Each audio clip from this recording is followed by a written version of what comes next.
Good evening, everyone. How are we all? Good, I hope. No real plan, per se, other than to do a kind of AMA type thing, I suppose. Answer any questions people wanted to ask me. Someone went on a bit of a rager on Ask FM, so there's a bunch of questions from there. I'll answer just anything that comes up during conversation. So the reason for doing this stream is that I just hit 1,000 videos. Yeah, that includes everything, you know, little gameplay snippets or whatever from the PS4 or whatever else. But still, it's a milestone, and I think it's worth taking stock, I guess. I mean, I've had the channel a long time, but I only really started to kick it into gear for doing anything really with it. Kind of around Gamergate sort of time. It just seemed a good way to maintain some kind of personal contact with people, for people to see me and my expression, hear my tone of voice and so on, because misunderstandings happen a lot online, and I kind of wanted to minimize that as much as possible, I suppose, by putting my face and voice and over dramatic hand gestures out there. So that's why I did it. And it's been difficult because I picked the time to start doing YouTube right when everything started shifting and moving, adpocalypse, you know, search down listings, all the rest of it. So I seem to have picked the worst possible time to try and build a following on YouTube, or indeed on any other social media. So that's the way it's all been going. So yeah, it's been an uphill struggle, but I'm on the way to 2,000 subs, which will be the next milestone, I suspect. But there's a bit of a way to go before that. So yeah, we'll see. And the loss of the Twitter doesn't help either with driving traffic here. So if you're here, it's obviously because you like me or you're curious. So anything you do to share my videos, or subscribe to my Twitter feed, or persuade other people to do so, or threaten them, or whatever comes along, you know, that's all helpful and worthwhile. I'll prioritise the chat for questions. I can see I've got a couple in there already from Nathan. Hi, Nathan. And when that gets a bit quieter, I'll look over on the Ask FM and the Curious Cat and see what's there. So if you want to ask me something anonymous, it's askfm/Grimmachew and Curious Cat .something /Grimmachew, so you can find me there. Hi Doc, how's it going this evening? Good, I hope. Obviously there's a delay, so I don't see what you're typing for a while. So yeah, just to kind of shoot the shit AMA stream, really, more than anything. Any views on the casting BAME Siri story going around? That's black and minority ethnic, which I think is a fairly unique British term for it. I think POC is more of an American term. And for anyone who's watching later or doesn't know what this is about, Ciri is a character from The Witcher, which was a smash hit game before that, series of books and so on. And she's a fairly well-established character. And this whole thing, The Witcher, takes place in a kind of fantasy Poland, Bohemia sort of area, Eastern Europe certainly. And there's this rumour going around, or at least the casting information that's leaked, seems to be talking about a younger Ciri, like 13, 14, 15, 16, 17 maybe, at the outside. They're also looking for a minority ethnic background person. Now, this isn't a fantasy world where teleportation or flying ships or anything are particularly common. It's relatively low magic in setting, but the people that do have the magic have really powerful magic. But Ciri is well established as a white person with white hair. Now, the standard argument for this will be, oh well, there's all these monsters and ghosts and things, why shouldn't there be a black ethnic? Well, these are different things, and when you introduce fantastical elements like magic, like ghosts, like monsters and so on, paradoxically it becomes far more important for the rest of the world, the fantasy world that you're constructing, to be relatable in some way that really helps people's suspension of disbelief. It's similar to the uncanny valley problem that we have in computer games and computer animation, where things are almost real looking but aren't quite, and that throws you and unsettles you and makes you feel odd. And when human structures and relationships, which we're all intimately familiar with and have all evolved to read and so on, when they don't make sense even in a fantasy or a science fiction context, that throws us as well. I don't think there's particularly any reason that they shouldn't cast someone like that, but it's just, it doesn't fit with the lore, it doesn't fit with the background, it doesn't fit with the history of the story, it doesn't fit with the geography, it just doesn't make sense in the context of the world, at least as far as I understand it. I'm not deep into the Witcher lore, and so that's why people are upset. But because people are upset, you're going to be told that it's because they're racist or whatever else. That's not it. Nerds really like fidelity, and I think the fidelity to the source material, and I think the massive rise in superhero movies in particular only really came about once Hollywood stopped fucking with them. When they started to present the source material as written, that's when the movies took off. I mean, you can look at the early examples. There's a lot of misfires due to lack of investment and so on. I mean, Blade did well, but that was kind of off from the main Marvel universe enough that you could play with it a bit more. But the real Marvel movies, that, as we know them today, didn't really take off until they started addressing the material with fidelity. I mean, you look at Daredevil or something, and then compare that to the more modern films, and it's just it's chalk and cheese. I guess the X-Men is when it really started to work, while the later films flagged. But yeah, that's the issue here. But people are going to tell you it's because you're racist or whatever else that you object, and that's just not true, and it's further going to divide people.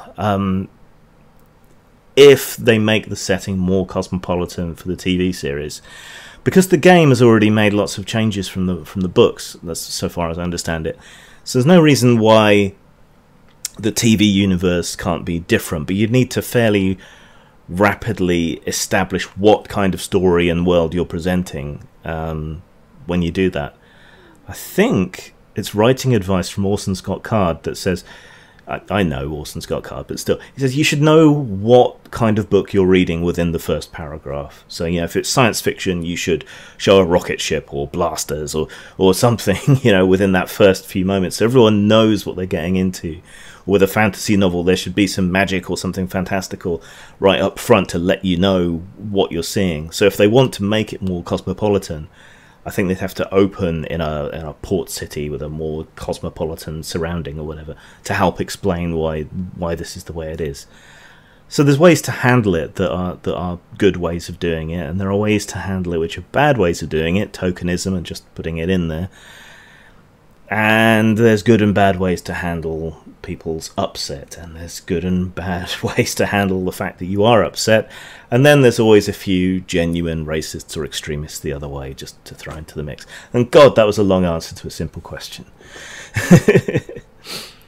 Following Nightlife, plans to retro review any other old RPGs. I've got shelves full, you know, so I think what I might look at next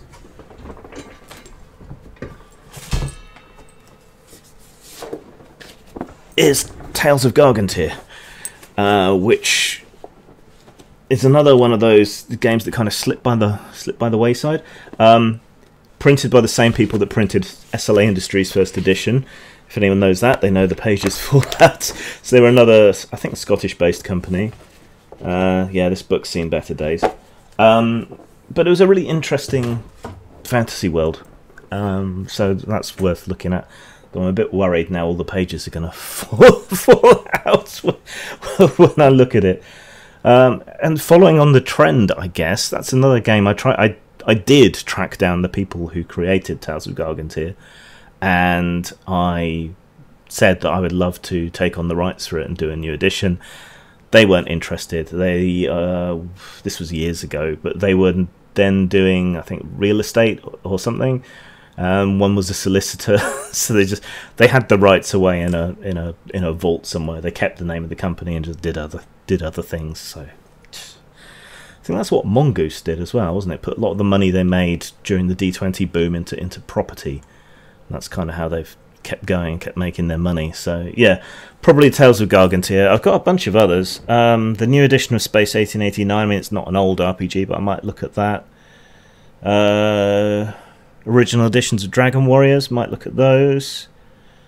I've got the original Judge Dredd RPG. That might be interesting to look at now that the Modiphius one's coming out.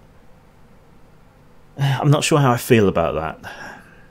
Modiphius do great presentation, and they seem to have a knack for getting these licenses, but I find their systems quite uninspired. And it's just kind of a revelation today, actually, that I find that as I get older, as I become more of a game connoisseur, I guess, system matters a lot more to me, because as a designer I'm interested in the mechanics and how they relate to the gameplay and so on. And I think that's why I hate Apocalypse World so much. Gear Krieg is an interesting one, kind of preempted but slightly missed the boat on the whole weird World War stuff. I might look at that one soon. Original Crimson Skies board game, that should have been an RPG. Yeah, there's a bunch of stuff, and there's more in the other room and more in the attic. So yeah, we'll see. Right, what else have we got? Did I ever read or play a game called Big Eye Small Mouth? It was released in the late 1990s and was anime themed. Yes, we did. And there were several games that used that system, the Tristat system. There was a Cyberpunk one, which was just like 3 or 4 settings in a book, which was quite interesting. It's not a great system. It sells itself kind of on its simplicity. So you only had 3 stats. I think it was mental, physical, spiritual, which was kind of doubled for social. But then you had all these merits and flaws and skills and things. So what was a very simple core system rapidly got out of hand. So it was selling itself as Fate Accelerated, but by the time you were finished, it was more Rollmaster for anyone who knows those systems. So yeah, it was quite good for a few things. I think they did Cute and Fuzzy Seizure Monsters, or Cockfighting Seizure Monsters, which was a Pokemon thing, because the animation was supposed to give people seizures. That was the big story at the time. So we played a couple of rounds of that, but the system really bogged it down for us. We didn't get on with it too well. There was an officially licensed Sailor Moon RPG. Yes, my friend Steve has that, I think. What was the other one that used Interlock? Bunch of girls in power suits. Bubblegum Crisis. We played that a few times. That was quite good. Hi Daisy. When do I think the comic book fad will end? I mean, these things always burn out eventually. I don't know if it'll be this phase 2 of the whole Marvel thing. That might be where people's patience starts to run out. I mean, we've seen from Star Wars that enough missteps, enough fuck-ups can kill what seems to be an unkillable franchise. You know, Star Wars survived George Lucas's prequels, but hasn't really survived the postquels, if you will. I don't know how much of that is down to Disney or directors with agendas or just mishandling or what, but I think it does show that things can go really, really wrong. But then you've got standout successes that are different. I mean, these comic universes, especially Marvel and DC, they've got so much scope for other different kinds of stories. Like, you've got everything from Superman to Constantine, you know, and odd little side characters. Like the Ant-Man movies have been different, but have been interesting and good, I think. And Deadpool, though that's not really the main Marvel studio thing, that's been a success. And that's in spite of fatigue from these movies. So, I don't know. I think it's getting riskier as time progresses. Hopefully we'll see more risks being taken by the property owners and more obscure characters. I'd love to see Blade come back, and I'd like to see some of the weirder ones like Silver Sable, or I'd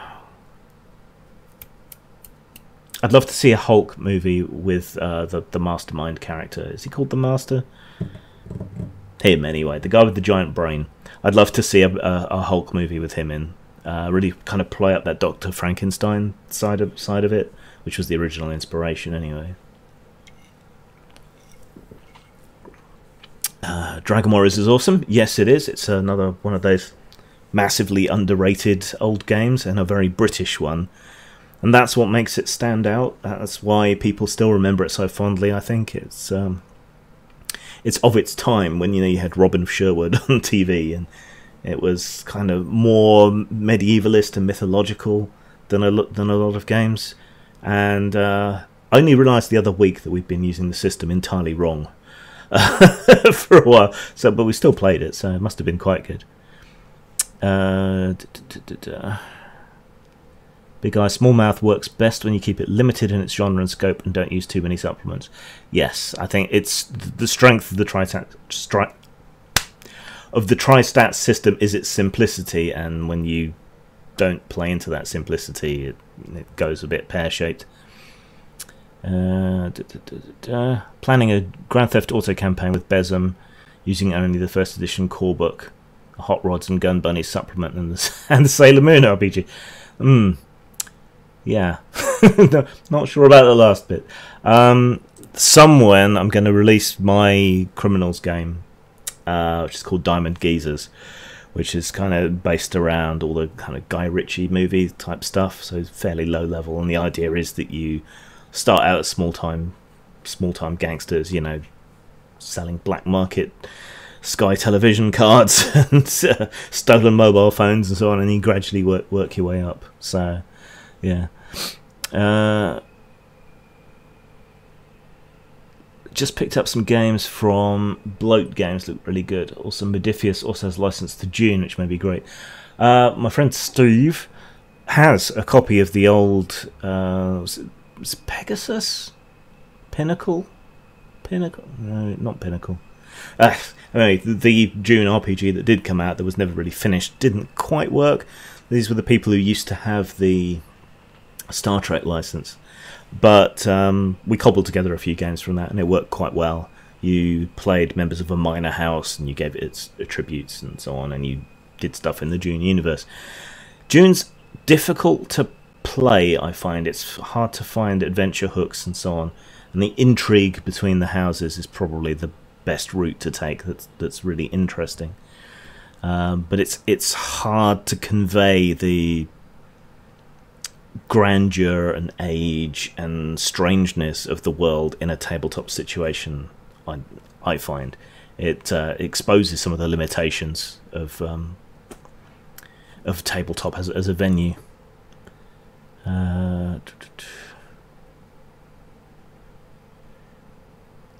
Bit late. What's going on? Just a general kind of AMA really, and a celebration. I hit 1,000 videos, so I just thought I'd take advantage of the shiny new fiber connection and answer people's questions and chat, talk about this, that, and the other, whatever. Yes, Saturday night in the company of nerds. This is my kind of party. Yes, exactly.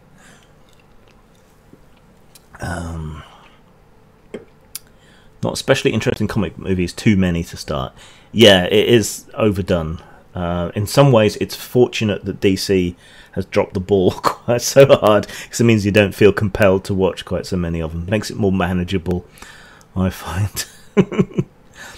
I prefer anime and manga to Marvel and DC, though I did like the X-Men and Batman cartoons from the 90s. Yes, those were brilliant. Especially the animation style. Bruce Timm's art style is fantastic. If you've never seen his pin-ups that he's done, go and web search, because they are really quite good. I love his style. I love that old style. I'd like to get an RPG book illustrated in that style. I did find an artist who could do it, but they were commanding way too much money for tabletop work. Unfortunately, I would pay them if I could.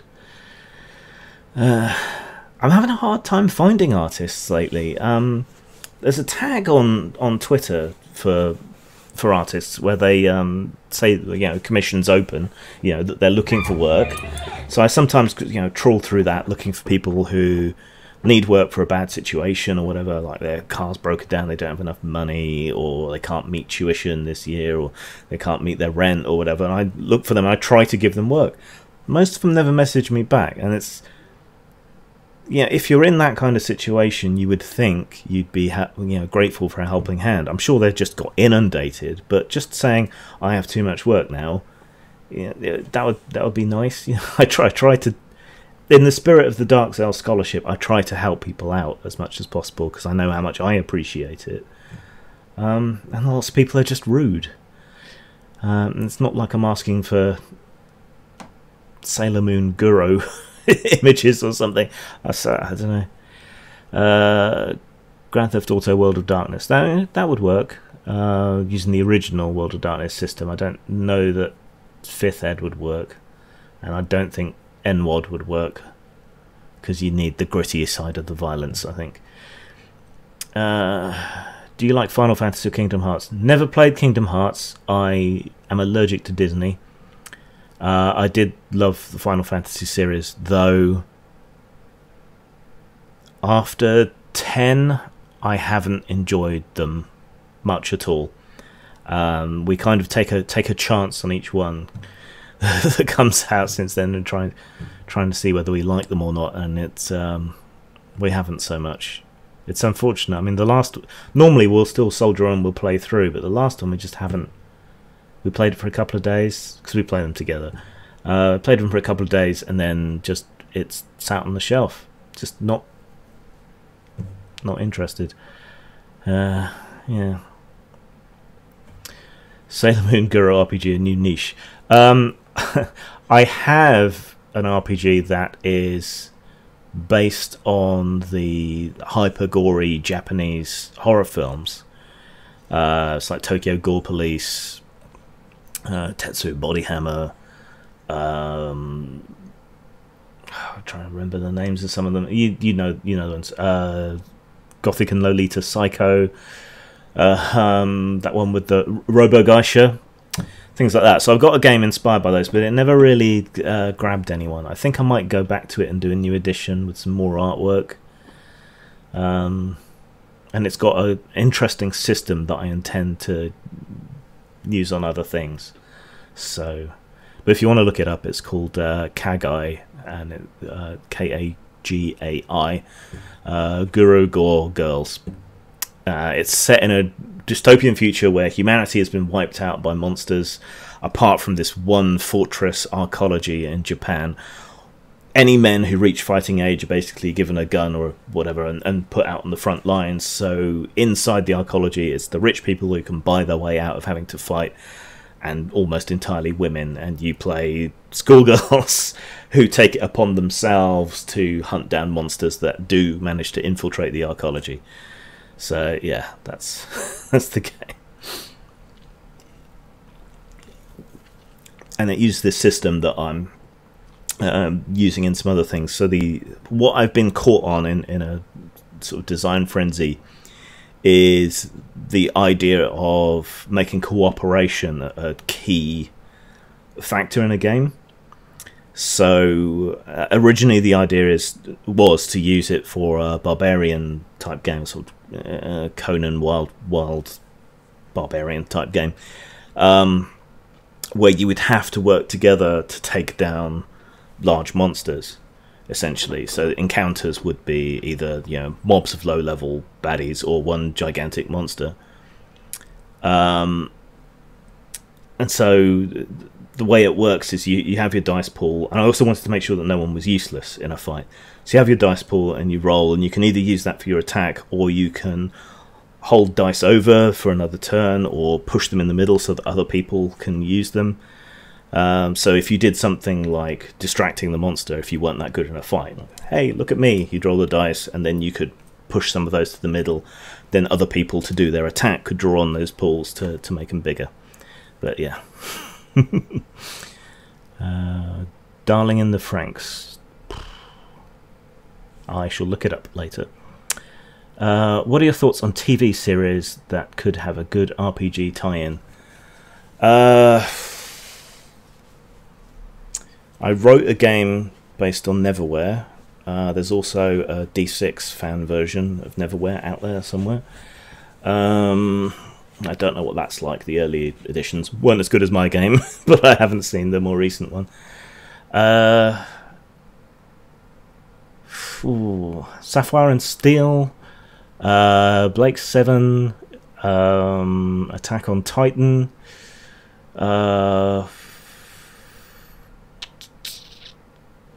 Seth MacFarlane's new Star Trek knockoff, I think, would be a better Star Trek game than a Star Trek game. American Gods, that you could do that with. Well, there's a number of games out there which are based around that kind of idea. Yeah, Ghost in the Shell, you just use Cyberpunk or something for that. It's not a lot of new series that I think would be good. You could do an episodic kind of Black Mirror game exploring technology things like one-offs. That might be interesting. Okay, I'm just going to put you guys on the hold screen for a second. I've just got to quickly nip off and do something. I'll be back as soon as I can. Feel free to leave any questions in the chat, and hopefully I'll be able to scroll back and see them. Be right back.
Medication timetables do not respect live streams.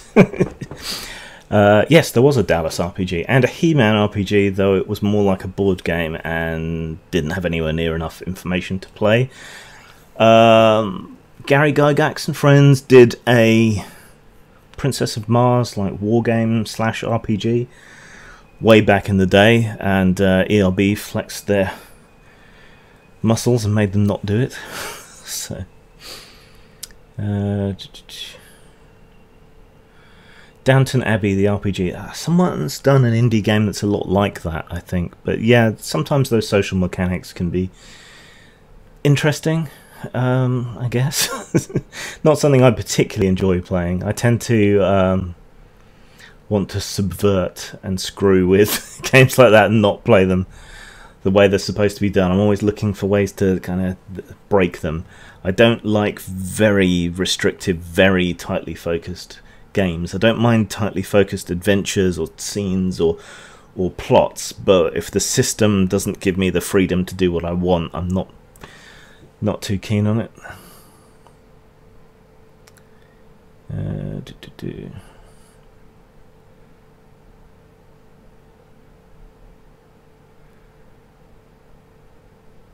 Petticoat Junction RPG? I don't know what that is. Dukes of Hazzard would be a good RPG. You could even do the Dukes of El Hazarat instead. Netflix's Bright series. Haven't watched that, but yeah, that's basically Shadowrun. Thomas the Tank Engine. Gustav the Rail Cannon, maybe.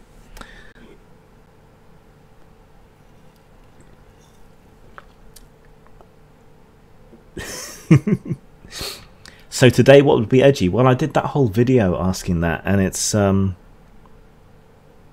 one's really had a fantastically good idea of what it would be. And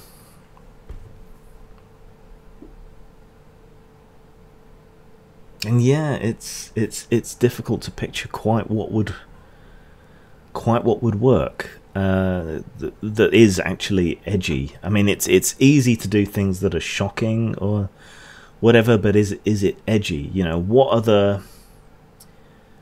the questions that would be interesting to explore in a safe fictional space? You know, if you, lots of people push this whole diversity thing, and if it was the 70s or early 80s, you know, then that would have been edgy. But today it's not. That's mainstream.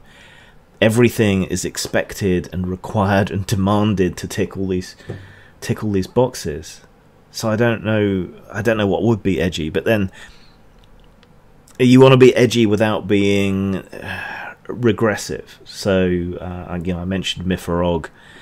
You know, that there's other examples. I think we live in a very authoritarian time, and a time in which lots of people are begging to be censored and controlled and to have their information curated and so on. There are good reasons for curation, in that curation can allow you to find what you're looking for, and there are bad forms of curation where you're directed to look at certain things like adverts, or you're served up content that is only one particular point of view. So conservatives do have a point when they complain about being censored on Twitter and Facebook and YouTube and elsewhere. You know, it is dangerous, and just because the people doing the censoring are the good guys doesn't make it okay.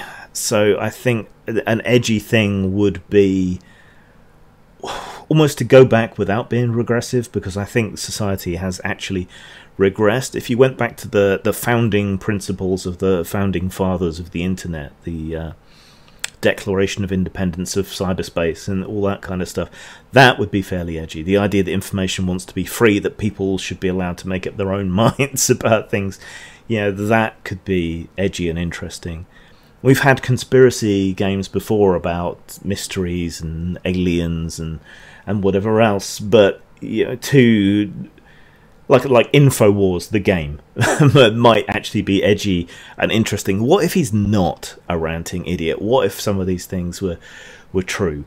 You know, and to play in that world where there is some kind of massive overarching conspiracy, you know, just to play with it, to see where the wheels fall off, why it's impossible, you know, that, yeah, Conspiracy X, you know, that sort of thing, but with a different spin. I mean, without quite so much mysticism and weirdness and aliens and all that. Just good old-fashioned government conspiracies.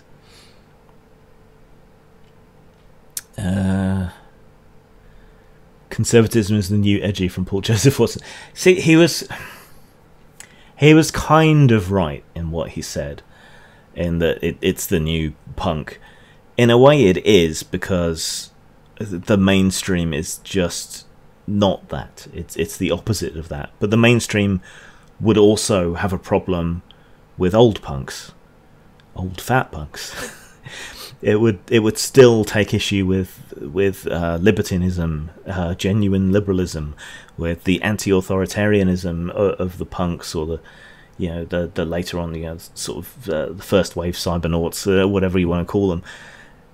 You know, they don't fit into this either. So, and you got to remember back in the day, not a lot of punk clubs and so on were infiltrated by Nazis. I think punks would wear Nazi regalia as a kind of fuck you to the establishment without meaning it. So not unlike 4chan in a lot of ways. But then, you know, genuine skinhead thugs and so on would start showing up to clubs.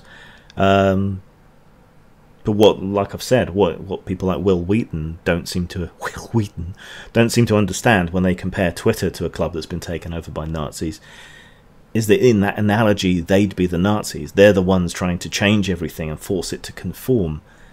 So in a way, culture has become massively scattered and shattered because of the internet. That's why there's no youth movements anymore, I don't think, because people can pick and choose from the entire past, or tiny fragmented subcultures spread throughout the world in terms of music and fashion and whatever. You can be whatever you want, and that's great in some ways, but there's no movement, there's no youth ideology, there's no youth style anymore. I think the last one you could really point to would be emo, perhaps. And that was a knockoff itself. So, yeah. So what's edgy, I think, is being anti-authoritarian, individualistic, not wanting the things that most people want. Fame, wealth, that kind of thing. Maybe that's where the edge lies. Or, yeah, radical freedom, or granting people independence and autonomy and saying, yeah, people are free to make up their own minds about this bullshit. That's edgy, but it's hard to bring across in a game or something. It's easy to shock, it's harder to be edgy. Not giving a crap seems to be edgy now. Nihilism, it's not exactly edgy, it's kind of giving up, I think. Isn't My Frog that Nazi caveman RPG made by the dude from Burzum? Not caveman. Yes, he's far right, and he did murder a guy, and that's his thing. System-wise, it's pretty run-of-the-mill. You could almost call it an old-school Renaissance game, I guess. But it does have some interesting ideas about race in one of its settings. So, yeah.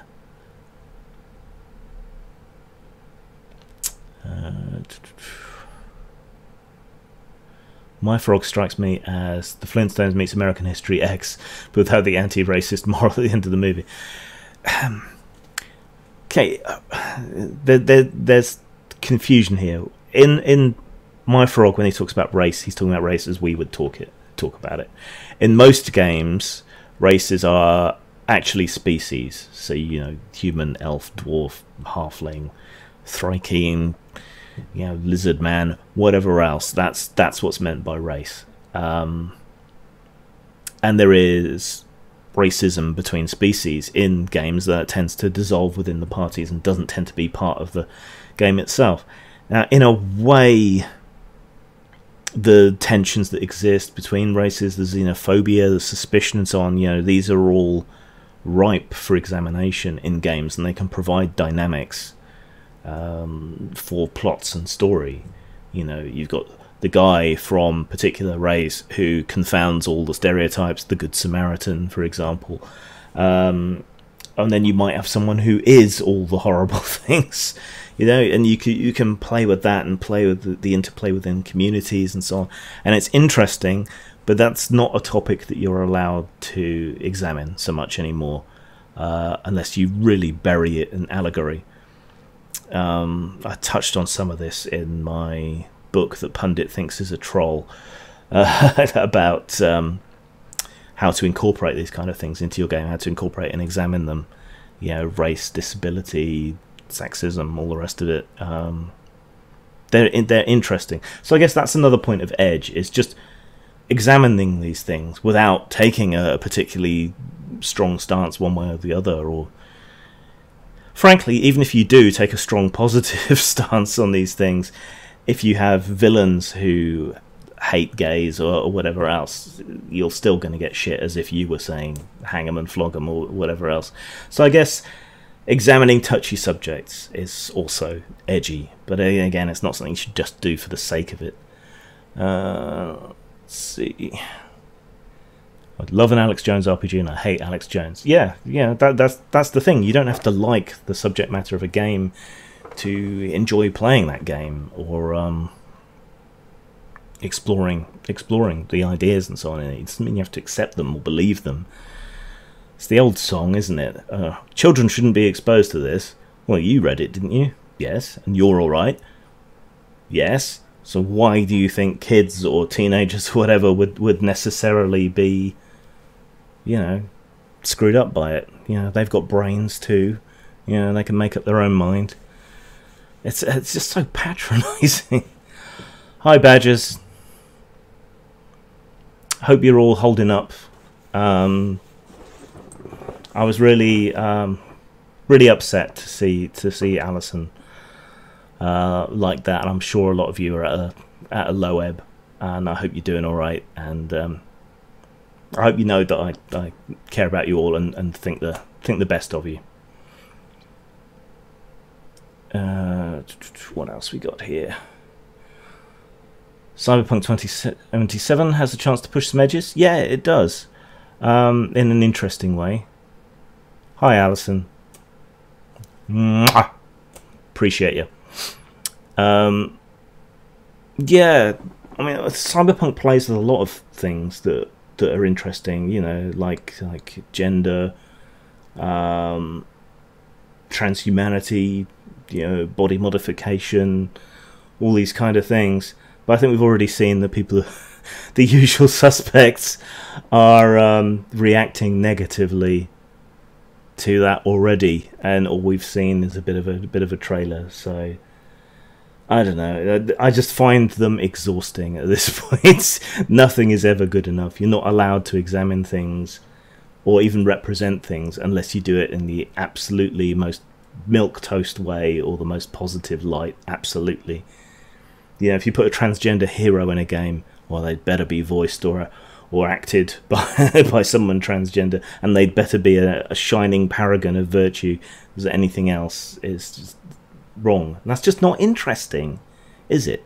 You know, a fully rounded character is far more interesting, and everyone has flaws. Yeah, that's things you overcome. That's part of the hero's journey, is overcoming your own issues and things. I think a great example of a flawed trans-ish character would be Lord Fanny from The Invisibles, which would make a great RPG. Yeah, they're deeply flawed, but they're also heroic, and a lot of their humanity and inner strength comes from their struggle and the difficulties that they have. If you just ignore that, what's the point?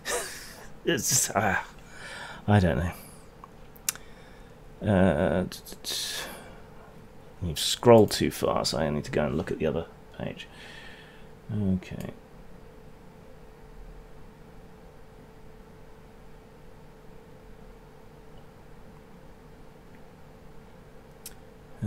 Both the left and the right get attacked by multiple groups, some overlapping, some very distinct. But from their point of view, they see a single blob of enemy. They're both myopic. Yes, I would agree with that, Dis.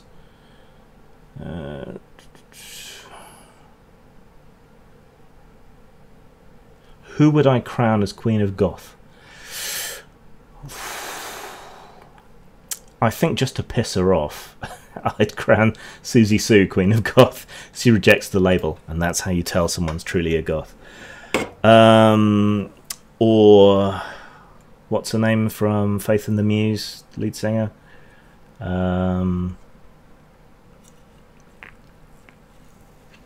Yeah, one of those two.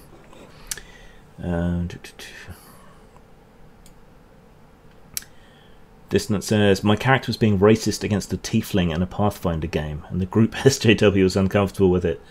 My character was racist against a literal devil man, but not okay, I guess. Well, that's the thing in D&D, because concepts like good and evil aren't abstract, arbitrary, morally relative concepts in D&D. They are platonic ideals. You know, they exist as spiritual other realms, and alignment is something that's real. There are evil races who are always evil, at least certainly in the older versions. Reminds me of that Star Trek DS9 episode where they get the baby Jem'Hadar and try to raise it to be more compassionate, and it just doesn't take. It can't help what it is, what it's been genetically programmed and designed to be. And while in reality, you know, it's a mix of nature and nurture, in a lot of these games, being evil can be something you're born into.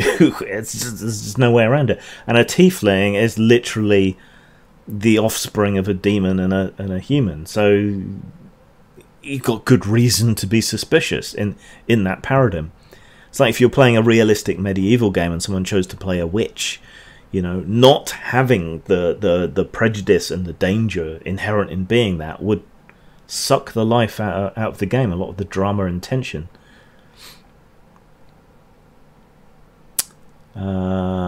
Kevin says, Grim, can we just say that words in comment sections are mostly worthless and we should just ignore them? Mostly, but it's difficult to ignore them, and they're not all useless. Sometimes you can find a diamond in the rough, but I mean, speaking as a creator, they can be affecting no matter how hard and tough you get. You know, I'm pretty leather-skinned, and things still get to me occasionally, but then that also means the good things can get to you. When someone gives you some praise or, you know, treats you well in your comments, says something nice, that's good. Saren says, as well, for sure, it's mostly thinking of issues of censorship and authoritarianism in Cyberpunk. Yes, it's part of Cyberpunk, but the other part is also the hyper-consumerism. The pursuit of wealth and fame has always been very much a part of Cyberpunk as well, so it's kind of pulled in two directions. That's why it works so well as a genre. It's kind of day-to-day survival, wanting to better your life, you know, but you also rage against the machine that you're a part of. I think SLA Industries, while not a Cyberpunk game per se, I think that handles that very well in the setting presentation and so on.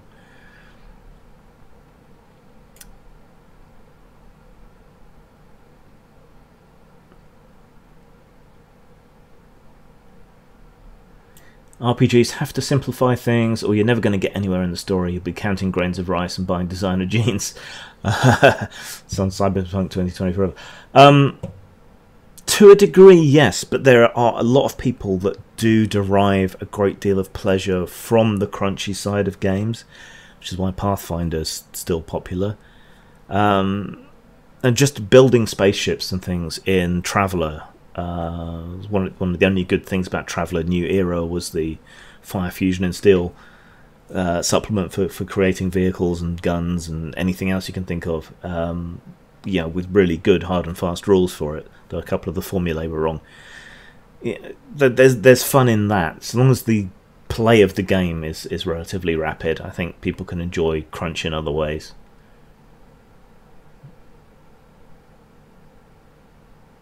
I wonder if they did a reimagining of Star Trek with the Enterprise crew reimagined as conquistadors. That would be interesting in a satire sort of way. Could do that as the kind of mirror universe version. I hear relatively good things about the new Star Trek RPG, but I'm just not enough into Star Trek to want to play it. I find the whole Starfleet thing too constricting. We did play a good game as Section 31 operatives with an experimental starship once, and another more DS9 style game that worked quite well. Doc Savage, yeah. A lot of hardcore RPG fans and a lot of RPG designers are really into the pulps. But pulp RPGs, with a couple of exceptions, don't sell very well. It's hard to understand why. I mean, they might do better these days if you could tie them into the OSR movement somehow, and the whole pulp revival thing that's going on in fiction. If you could do that, then you might be onto something. But I don't think anyone's quite managed it yet, and I'm not really the person to do it. I mean, I did write a collection of neo-pulp short stories, but the people who are heavily into the pulp revival don't like them. They feel that I've made them too nihilistic or whatever. Whereas I was just trying to kind of modernize, update, play with, twist around some of the ideas, but it wasn't popular with the people I would have thought it would have been popular with. So that was unfortunate.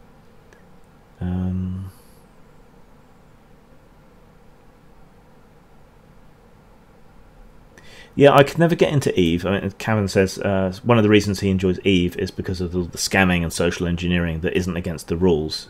You feel the highest highs and lowest lows. Yeah, but that's also why I couldn't get into it.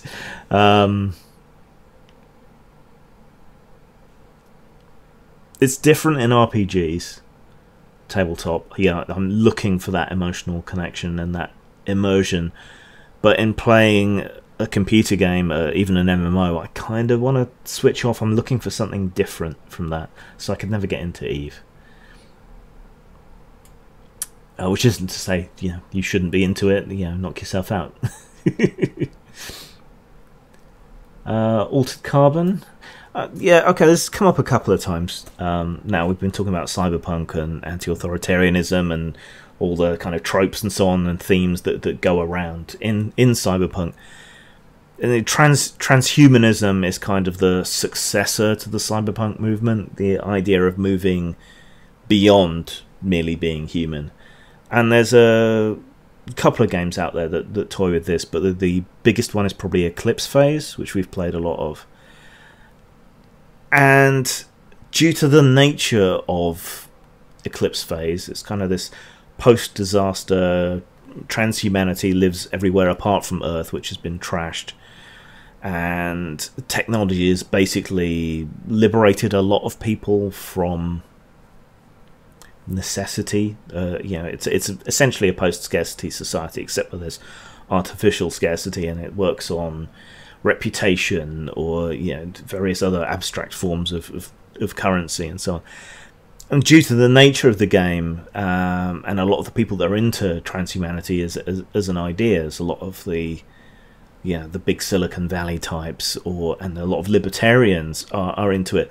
A lot of them got into Eclipse Phase and really liked it.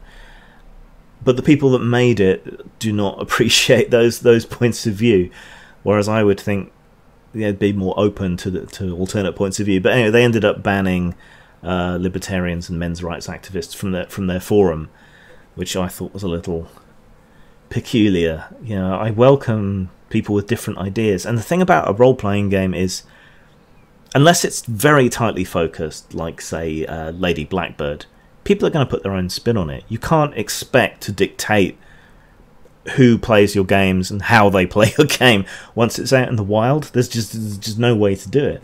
And I find it interesting when people do weird and different things with your games out in the wild, even if it's something I never thought of, especially if it's something I never thought of.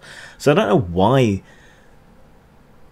Post-Human Studios got quite so butthurt about the kinds of people that were into their game. I mean, their game has all these different societies with different political and social viewpoints and everything. Why would they think that their players wouldn't present a variety of different viewpoints? And I just don't understand it. I mean, originally they gave the game out for free as well. They were quite radical, and seemed to be quite open and innovative and cool. And then they turned out to be authoritarian jerks, going against everything that their game philosophy would seem to present. Very weird. I don't understand it. Why attack your customers? But I guess that's the question we've all been asking for the last 4 years. Let's have a look. Playing on the moral, spiritual, philosophical debates, a la Mage of the Ascension, games don't have to have cartoon morality.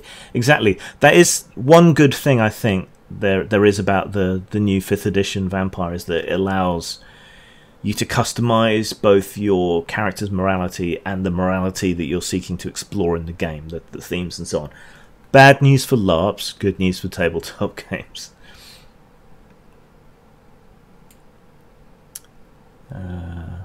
Playing Starfleet characters would be like a party full of paladins.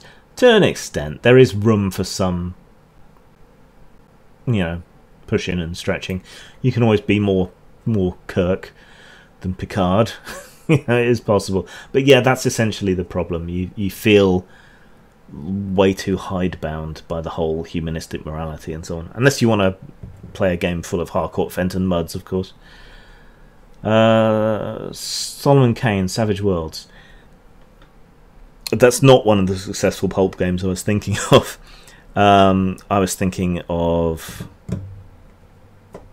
Spirit of the Century, which is kind of what set the whole Fate thing off running.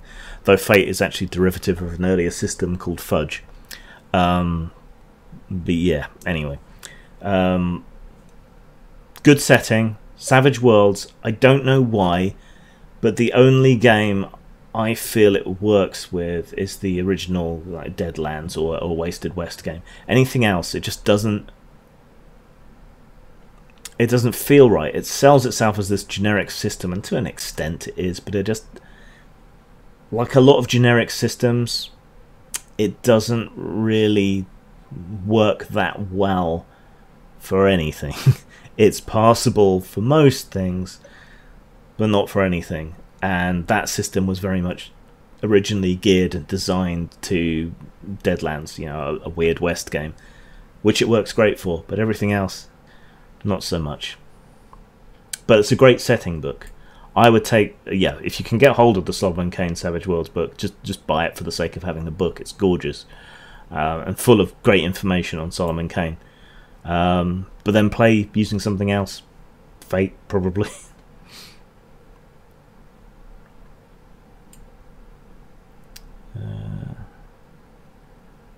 Mr. Talim has mentioned one of my favourite movies. Almost. An RPG set in the interesting part of the movie Franklin. If you've not seen Franklin, it's basically two films, and one of them is really interesting, and it's set in this world where you have to have a religion, and everyone has a religion, and it's kind of dark and gothic and clock-punky and weird, and the main character in it is that world's only atheist, essentially, and he wears this mask, and he's out hunting a particular cleric. It's been out long enough that I guess I can spoil it for you, but it turns out that this is all delusions in the mind of a soldier who's come back from war, and he resents his father, and he's trying to kill him, and there's other characters moving around in that. But the interesting part is this big gothic weird city, like where people worship anything. There's a guy who reads washing machine instructions out to a crowd of worshippers. So it's that part is really interesting. The other part really kind of lets it down, but as an idea, that's good.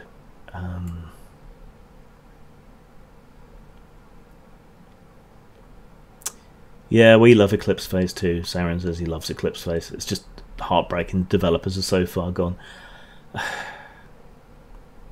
It's hard to tell these days how much is the actual people making the decisions that are far gone, or how much it's pressure from certain aspects of their audience. Lots of people get very scared and run away from the slightest bit of pressure. It's sad.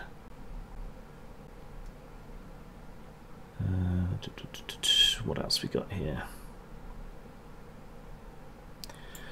Are there any circumstances where you would feel uncomfortable with someone publicly advocating and discussing your product or creations? I don't think I'd have any place or right to say otherwise. I don't think I'd have much to say, really, unless someone took the endorsement from a particular group of people as being somehow indicative of my beliefs. So let's take an extreme example. Say Richard Spencer turned out to be a tabletop gamer or something, and waxed lyrical about one of my games and how he felt it exemplified his beliefs or whatever, then I might feel compelled to say, I'm glad he enjoys it. I don't agree with him, but I support his right to express his views. Something like that. That would be about as far as it would go.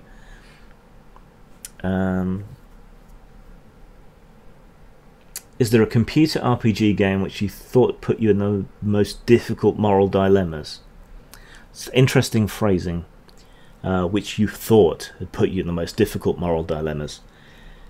Most games have a very binary kind of decision tree, but being good or evil. So, do you rescue this busload of nuns, or do you burn this box full of kittens? It's kind of that cartoonish. I'd much prefer there to be a much more dynamic moral system in games, but it's just not there yet, really. You've either got moral decisions that make no difference, Mass Effect, or moral decisions that are cartoonish.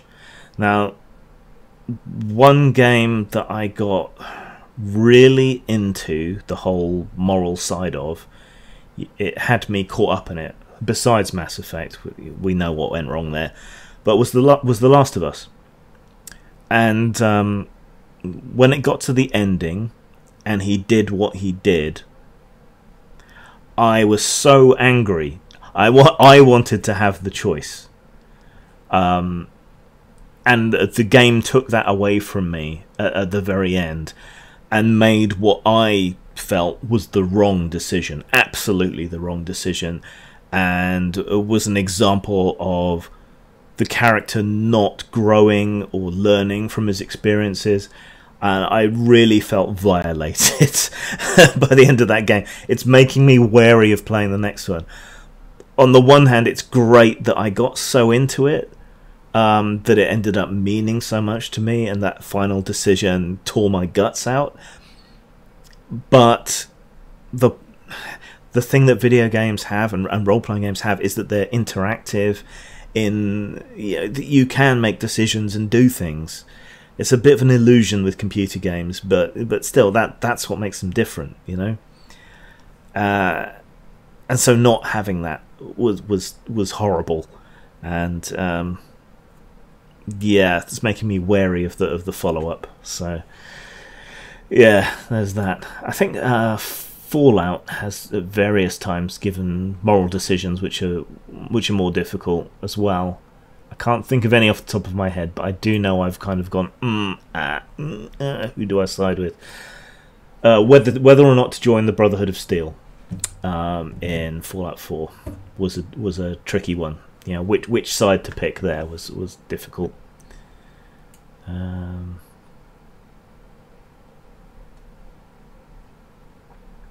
Mr. Tellum, I love grey morality in video games. I really dislike when you're presented with obviously good and evil choices. Yeah. And by difficult decisions, there's the psychopathic option and the decently heroic option. Yeah, it's always... Well, not always. It's mostly two-dimensional. What are your thoughts on Elder Scrolls series and potential for a TTRPG? I did a series of blog posts on how you might play Elder Scrolls games in tabletop using the basic role-playing system, which I felt was the right level of crunch to be using. It's a system that used to power RuneQuest and still powers Call of Cthulhu, and that seems to me to work quite well. So I like those games, and I think they could work in tabletop. Any thoughts on the Vampire computer RPG? I've not played it. My partner has. I only watched her play a short bit of it. It seemed like one of those things that's almost there and then falls short. So like you get more and more power from feeding on people, and you get more of that power the better you know the person. So it encourages you to get to know people before you eat them, which I suppose is meant to make you feel more of a connection to the character. But it just kind of... and regret your decision, or maybe change your mind, but it just kind of falls flat. Oh, Alison's gone. I didn't see that until it was too late, so if in case you watch back later, bye-bye, Alison.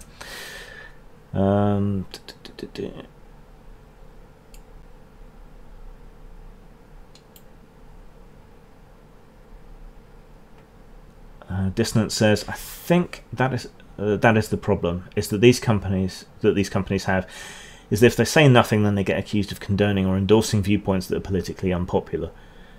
Not impressed with their responses and actions, but it does pose a problem. It does. And at least in the role-playing industry, margins are very slim. It's a relatively small fandom. Everyone knows each other. And if you step out of line, you do pay the price. And I know that intimately well, unfortunately. But, yeah, there you go. Right. I seem to have caught up, so let's just quickly see if there's anything on the Ask FM. Oh, some lovely trolling comments. Those are always fun. And by fun, I mean not fun at all. Right, let's see. Why do people hate you so much? Let's pretend that this question is asked seriously. I don't really know. That's the honest truth. People often scoff at that. But quite what I've done to earn so much vitriol, I don't know.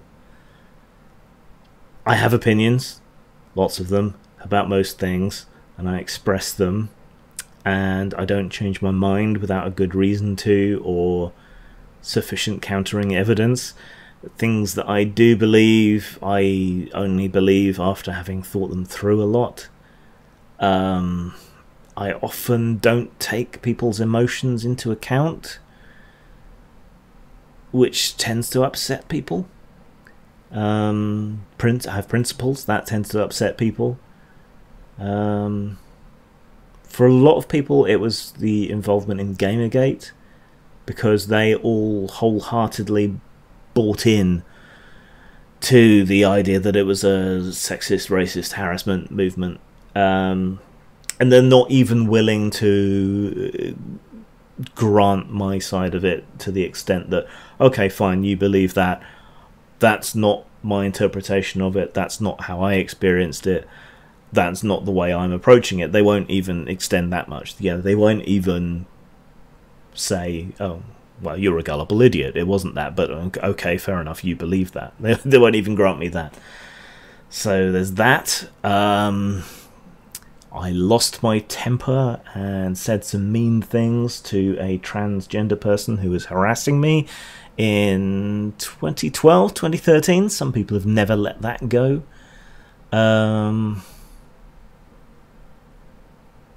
I oppose tokenism, which is taken as being a sexist, racist, whatever else thing. I've argued against women-only conventions and events and so on, because I don't think you solve sexism with sexism. Things like that. I come at all these things, I come at all these decisions and these positions from a left-wing perspective. You know, I haven't changed, and yet those are the things that lead me to oppose them, which gets them to call me reactionary and whatever else. But the short answer is I don't know. Nobody's really bothered to go into detail. They just say things behind my back or threaten to pull out of projects. No one's got the balls really to say to my face, particularly. Even the people who do say things to my face, it's not very clear what they mean. I was accused of getting religion over Gamergate because I refused to change my mind on what it was all about. So, frankly, your guess is as good as mine. Right, some more chat stuff. Let's have a look. You're hated because you're edgy. Well, the edgy game designer, that's been taken down. That was supposedly about me. There's some interesting hate directed towards me on Your Dungeon is Suck, which seems to be a place for hateful trolls from the RPG industry to collect together. Being a white male with an opinion, sadly, that's probably true. All hail the bigot king. Yes, that may go on my business cards. King of the bigots. If I was king of the bigots, I could instruct them to stop being bigoted, and that would work quite well, wouldn't it? Disidentity. Put Franklin on my watch list. It is a good film, just the bits in the real world are flawed. So just approach it for visuals and so on, and you'll enjoy it. I haven't seen Predestination. Better to be an edgelord than an edge serf. Yes. Oh, there's some lovely memes down here. We are a simple folk. Tend to our memes. Engaging with ideologues is never a good idea. Take Blizzard, for example. They seem to be mostly immune from this kind of thing because I can't say I've ever seen them engage. Yeah, I guess. But to an extent, if you don't fight them, then you're part of the problem, I guess. And here's part of the problem. I like arguments. I love discussion. I like arguments. I like to take my positions out, hold them up, let people attack them, to see whether they hold up, to see whether they make sense. You know, it's like sport almost. Other people seem to entangle their identity with their positions and arguments and so on. It's weird. It's not something I particularly understand, which is why I end up trampling on their feelings, I think. But, yeah. Ginger lives matter. Ginger lives don't matter because they've got no souls. It's pagonophobia, plain and simple. Yes. Fortunately, the world has an equal number of pagonophiles, so that's... It's cocklophobia, which means fear of hats. Just not allowed to talk about sex or have a game with sex in it. I think that's your unforgivable sin. Yeah. Can't even have tentacle sex with cartoons without someone getting upset. Just, what's the world coming to?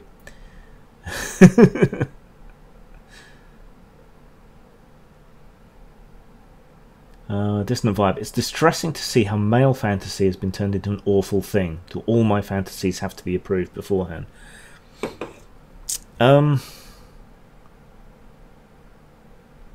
That's kind of how I got entangled in one of my earlier battles with social justice gamers. See, I expressed the view that, you know, it was okay for me to want, in a fantasy world, to rescue the princess, or you know, some typical male power and romance fantasy things. You know, that, you know, it should be okay for me to do that, and not every game has to be usurping and undermining that. That you know, it's okay. It's not real. It's a fantasy. It says nothing about the real world. And someone from that social justice sphere retweeted me saying it's hard to find an argument against that. And I tried to be accommodating. When these people first kind of got upset with me, I still thought very much that I was part of their tribe, and they might have some point. Maybe I was missing something.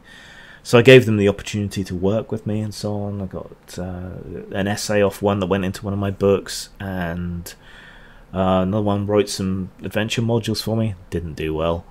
So, you know, I've always tried to at least understand, not exactly appease, but you know, I wanted to understand and see where they were coming from, even if I didn't agree, because in my world people can disagree, and that's all right. But just doesn't seem to have been their point of view.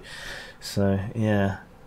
And the double standards about violence and sexuality, since you brought up sexuality, that's always bothered me. It's fine to have violence in games, and yeah, it is fine. But it's not fine to have sex. And yet sex is the primary motivator for all binary living species. You know, it inspires so much of what happens in the world. You know, it motivates men and women in different ways, but you know, it does. To ignore it, to pretend it doesn't exist, is just crazy. And to bar it from our fantasies is also crazy. You know, everyone, well, most people want to be attractive or virile or whatever, And going back to computer games, one thing I really appreciated about The Witcher is it thought about the role of sexuality within that world. That you were infertile as a Witcher, but that made you attractive because people could have sex with you without having children. And as Geralt, you were attractive, and people hit on you. It wasn't entirely a passive thing where, you know, answer 3 questions, do a sub-quest, and give the right object to a person and they'll put out, like it is in BioWare games. You know, it was much better handled in The Witcher, I think. But yeah, like anything, whenever I'm told I can't do something, I want to do it twice as hard and twice as deep. So it's part of the reason I wrote Machinations of the Space Princess, based on the kind of heavy metal magazine science fiction stories. So I just wanted to go balls out on a kind of more male fantasy. If I ever do get around to that, writing that barbarian game, it's going to be full of titties and male power fantasies, and I think that's fine, because there's plenty of women that share those similar fantasies. Who doesn't want to be beautiful? Who doesn't want to be desired? Who doesn't want to be powerful one way or the other? It's just crazy. You're not allowed to love women because there are women that have been psychologically scarred by some men. So now we have to all wallow in their unending mental anguish. And it's a bit harsh, but yeah, it's identity politics. Blame all men for what some men have done at some point, somewhen. Like that. As it's Sweden, they had that music festival where they barred all cisgender men. How this is not a path to equality. And the criterion on which they would allow men in is if all men learned how to behave, as if all women behave. I think we've all been teenagers. We all know girls don't always behave any better than boys, sometimes worse, often very manipulative. Nathan says, they're making what I call the bleed fallacy. They assume that fiction alters people's real-world beliefs and actions, so fiction that pushes nasty ideas is harmful. Even if you're presenting them as harmful, and yeah, the science isn't there, it's the same claim all the time, it just comes from different people. Oh, this game will make you satanic. Oh, this game will make you sexist. Oh, these are murder simulators. Pfft. Did Thatcher behave? No. Apparently, though I find it hard to believe, she used her sexuality and her gender status within the cabinet to bully people and control them. So, yeah, she didn't behave.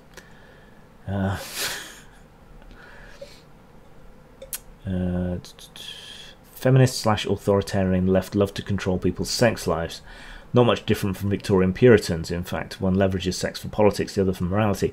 It didn't used to be like this. One of the big things in earlier feminism was sexual liberation. You know, the whole hippie era and free love, and you know, the advent of easy contraception and all the rest of it. This created a revolution in which women were suddenly and abruptly free to explore their sexuality, divorced from the threat of childbirth and all the rest of it. And this was a major thing in earlier feminism, and it was a great thing for everyone, I think, to have a more libertarian and libertine and open sexuality. Somehow that's disappeared, and that's a traditionally conservative thing to oppose that. And I do think other people have echoed what I'm saying here, in that the modern left is very small c conservative, especially when it comes to social matters. You know, anti-porn. We've got the porn censorship laws coming in here this winter, conflating sex work and sex trafficking in a completely disingenuous way to attack voluntary sex workers. It's just, how did we get to this point? I don't know. It's just peculiar, and I struggle to identify these people with what I consider to be core left-wing values. Yeah.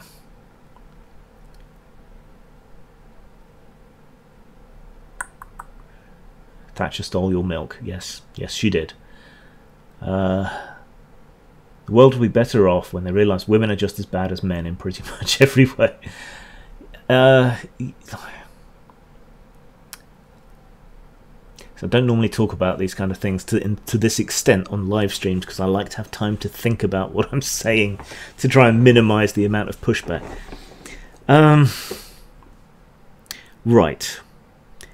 You know how internet harassment is seen as being this enormous big deal, and the big drivers of that perception are women for the most part, often women in positions of power, such as MPs or journalists, people like that.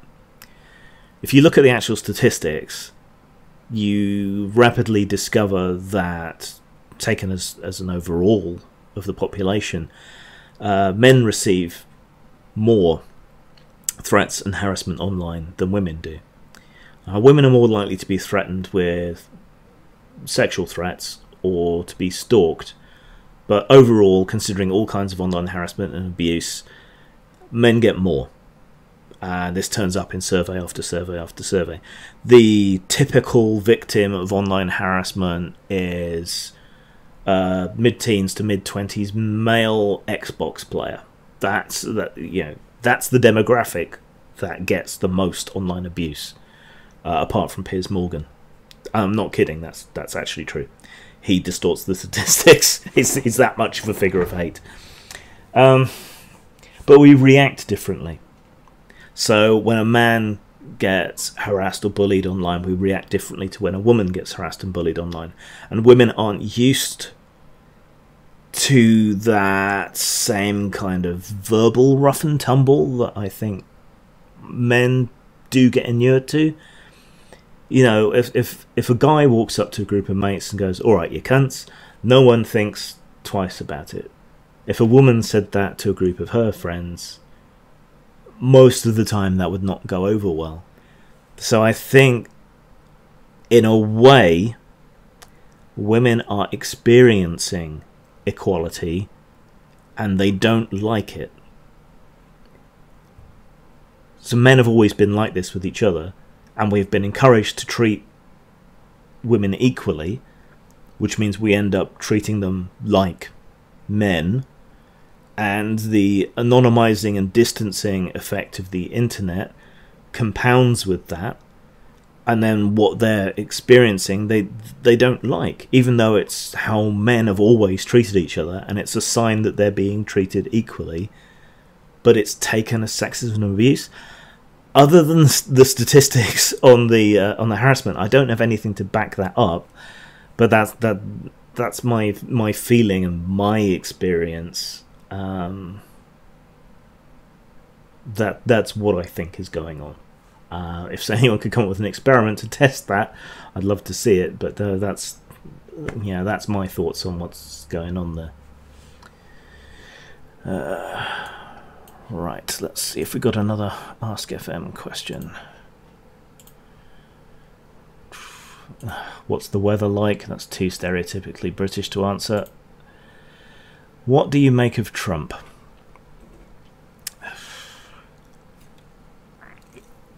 I should have got the whiskey. What do I make of Trump? Nice set of lampshades. While the election campaign was going on, I seemed to spend most of my time and to have upset a lot of people merely by insisting that Trump wasn't Hitler. Now, it doesn't mean that I like Trump or endorse him.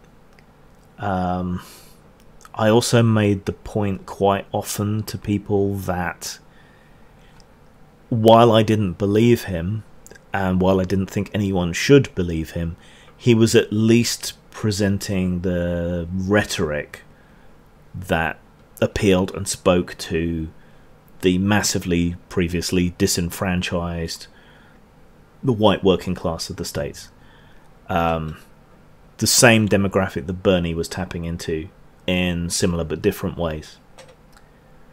When we run into struggles as we have after the financial crisis, things tend to go one of two ways. Disaffected people who are more hard up can either be convinced that the problem is internal or that the problem is external. Bernie was saying that the problem is internal. Tax rate wasn't progressive enough. The US didn't have enough welfare and social structures and so on. In my opinion, he's right. Trump blamed Mexico, immigration, people offshoring their jobs and so on. So, that's kind of your choice. You can either restructure yourself at home, or you can pass the blame onto others. And unfortunately, Trump passed the blame onto others, which there are problems that I think he addressed and diagnosed correctly. But I think the bigger problems lie at home for America, and I think the Bernie side approach is the better one. But I would say that because I'm a European. So you can take that with however many pinches of salt you want. I'm just giving my opinion. You can love Trump all you like. He does seem to be erratic. I don't put much stock in that most recent leak, but there's enough other people who've described his behaviour as erratic and strange, and he doesn't like to read the reports and everything. He's a man who shouldn't be in that position of power, who is. But then I don't think any professional politician should be in a position of power. The people who don't want to be in positions of power are the people that should be in positions of power, because they're more likely to act responsibly with them. I don't think he's entirely incompetent, but I don't think he's good for the States. But I just don't think he's Hitler. And the massive overreactions to him are dangerous. And the way in which he's inspired similar populist anti-expert movements around the world is dangerous and troublesome. And that's also true for Brexit. So he's not Hitler, but he's not good for the country or good for the world. He's borderline incompetent. You need to look at the bigger picture always in all things. Fox News might be crowing about the effect that he's had on the economy, but the fact of the matter is that for most people it's hardly made any difference, and it's blown a huge hole in the economy, which will have to be made up at some later point. So, but if things carry on as they are, it wouldn't surprise me if he got re-elected. Just because the reactions to him are so over the top and stupid and deranged. So, there you go. I mean, I thought Bush was as bad as it could get, but yeah. Distant Vibe says, it's weird how I'm completely against Trump, but I find myself defending him against the complete overreactions to him. Yes, I feel exactly the same way.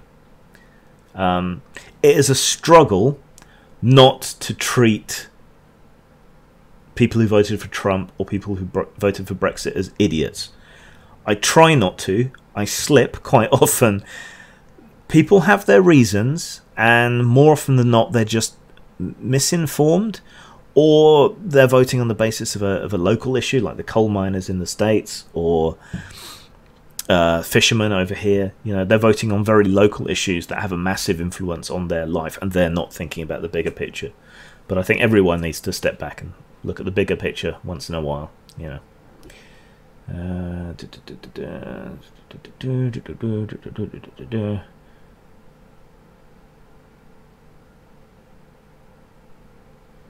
Yeah, Dis makes a good point. This whole thing with Nike and Kaepernick.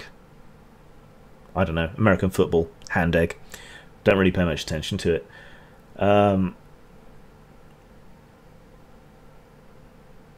So yeah, they managed to win over leftists just out of spite against conservatives to defend Nike. Though not too long ago they were criticising Nike for cheap, inhumane labour in China. Apparently their sales have actually jumped by like a third since this whole thing. So it's a bit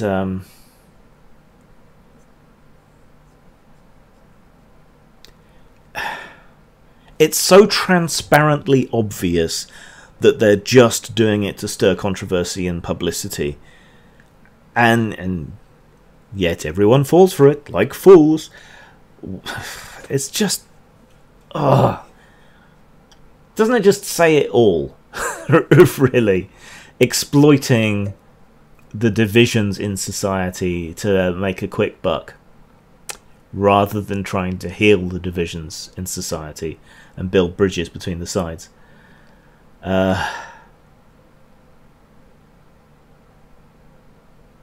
I elbowed my way into a Twitter conversation about Steve Shives the other day. Some people not understanding why people hated him. And I tried my best to explain it's because he's that stereotype of the guy that will block everything. He's an avatar of everything that was wrong with atheism plus. And he hasn't tried at all to rebuild bridges. My door has always been open to anyone on the other side of the atheist community divide, of the gaming divide, of all of these things, just to come and talk to me. We don't have to agree, we can at least have a conversation. Nobody is interested in doing that. I think a big part of the reason why the right and the far right has made so much ground in recent times, besides all the background economic issues and so on, is just that they're willing to talk to people. That they don't tend to deplatform people. I mean, now they've got some power here and there, and now they're holding the whip. They are willing to do that, which just shows how hypocritical a lot of them are. But for the most part, they're much more willing to talk and discuss and debate, whereas the left just shuts it down. I think it was the Economist was holding some lectures and panels and things, and what's his name? Bannon. Fat fuck ran Trump's campaign. That guy. He was supposed to come over and talk. So Laurie Penny and a lot of others pulled out. Unless you disinvite this man, we're not going to turn up. So I think they reversed it and they barred him from attending. But why not go and confront him or present the opposite point of view? I mean, are your ideas and your political viewpoints so weak that you can't present them? Are they I know, is the other side's point of view so insidious and convincing that even though you think it's invalid, it's just going to brainwash people? I believe that my political and social and economic values are robust enough to stand examination, and if they're not, then clearly I need to change them. If you think Bannon is terrible and awful, and I would say that he is, though if they ever do another Dune series, he should play Baron Harkonnen. You should be up there arguing with him, fighting with him. I don't know. I don't get it. There weren't any scallop wars before Brexit. Oh wait, hang on. Yes, there were. But that's going to get... That's ironically, the fishermen who voted for Brexit, it's likely to get worse after Brexit, their situation. Fossil fuels won't last forever. Yeah, we need to stop gap with nuclear while we crack fusion or green power. Alright, what else have we got? What's your take on the Alex Jones situation? I think we covered that earlier, but TLDR, he spreads nonsense, including anti-vax stuff, which can be actually dangerous, but I didn't think he should be censored in the way that he has been. It's certainly fishy the way there's been collusion to do that, obviously. It's kind of like Gamergate playing out again, but bigger, and with a guy who's much less sympathetic than a character than Gamergate is, or was. I think that there was no need, really. I mean, the wheels were turning in other ways with civil suits for harassment and so on that were going on, and that would have been a better way to moderate and control his behaviour and actions. than this mass censorship, which damages the platforms that do it. The plus side is that with InfoWars and so on moving off onto other secondary platforms, they get a boost. Unfortunately, full of crazy people, but they still get a boost. So, what are you working on? I'm currently working on the next Gore adventure and the first game in a trilogy of post-apocalypse games. It's like 20 years later after the thing happened. So there's going to be 3 games. One which is kind of spring-summer oriented. One of which is kind of summer-autumn oriented. One of which is autumn-winter oriented. And across the games, the story will be revealed and the reasons for things, so that the games master will learn at a similar rate to the way the players should. So yeah, that should be interesting. I'm farming out some writing while I've got a bit of extra money coming in from the assistance that I'm getting, because I view the fact that I'm getting this assistance, I should be using that money to get to a point where I don't need it anymore, if you follow, because I feel really bad about doing it, even though it's made such a huge positive difference to my life to get help for being crazy. But I feel that the best way to deal with that is to invest that money. So I'm going to be trying to offload work and get people to write and stuff for me. So if you know any game design writers looking for work, or artists, send them my way. Let them know I'm looking for people. That's that one then. Okay. What have we got here? That again, Lenin, can't you troll elsewhere?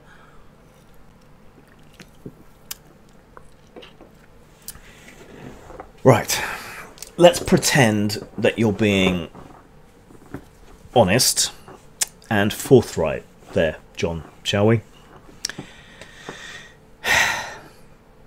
A major reason that the Nazis were able to take power was because of the violence and rhetoric of the German left in the street gangs and so on of the time. Another massive historical case in point, which I've dealt with on my channel similarly, is the Battle of Cable Street. At the time of the Battle of Cable Street, Mosley's black shirts were on the outs. The Daily Mail had stopped supporting them. They'd lost support from people in the Lords and in government. Yeah, they were on the outs when they organised this march, and they'd also been the victims of various attacks from the far left at the time. So they organised this march, and at the time, like I say, they were on the outs. They were met by a massive wall of people that prevented them marching and started launching violence against them and so on. And Mosley called off the march. And immediately following that event, there was a massive groundswell of support for Mosley and the black shirts. So I think you can see that preventing the conversation and launching preemptive violence and so on doesn't work. Talking, discussing, allowing them their free speech and all the rest of it, that does, because it keeps it out in the open, it allows it to be examined and counter-argued and so on. And you don't end up looking like the bad guy. When a bunch of Antifa, beat a MAGA hat-wearing guy half to death with scaffolding poles or whatever else it was, who do you think ends up looking bad from that to most people who are looking on? It's not the guy in the MAGA hat. So the problem is that the actions of the far left, and I would hesitate to call them left, is that they empower and enable the far right and make them look like the good guys.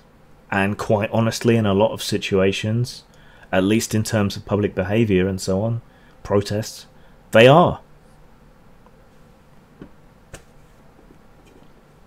So you can fuck off with that shit. Deplatforming is the action of those without an argument. Yes, exactly right.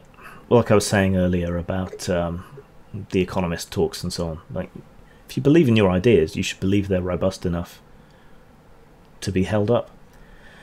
Let's see. Any views on Jordan Peterson? He is a man who has made a huge career out of being mostly right on one thing and wrong about everything else. His latest thing that pissed me off was saying that Sam Harris had made a god of his ethical system or whatever. Fine, as a metaphor, but why use the term god? That's not what it means. Be clear. Ironically, I find a lot of what he says remarkably postmodern for someone who's anti-postmodernism. So, yeah, agree with him on free expression, compelled speech, that kind of thing. Everything else, he just... he's taken his opportunity and run with it. You can't really blame him for that, but it's a bit disingenuous. What's your favourite joke that other people think is unfunny? It's a really long one about cabbages that would take far too long to tell, but that's the point of the joke.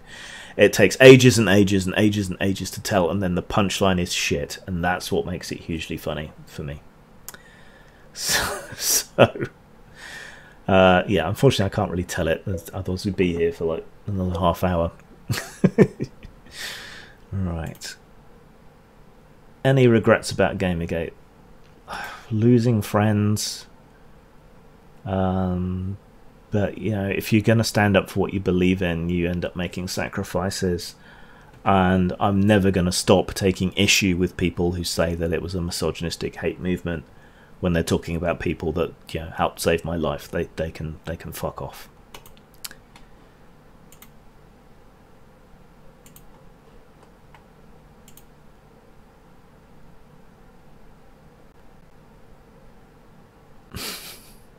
Jordan Peterson and Sam Harris. Say anything in a well-spoken, charismatic way and a lot of people will think you know what you're talking about.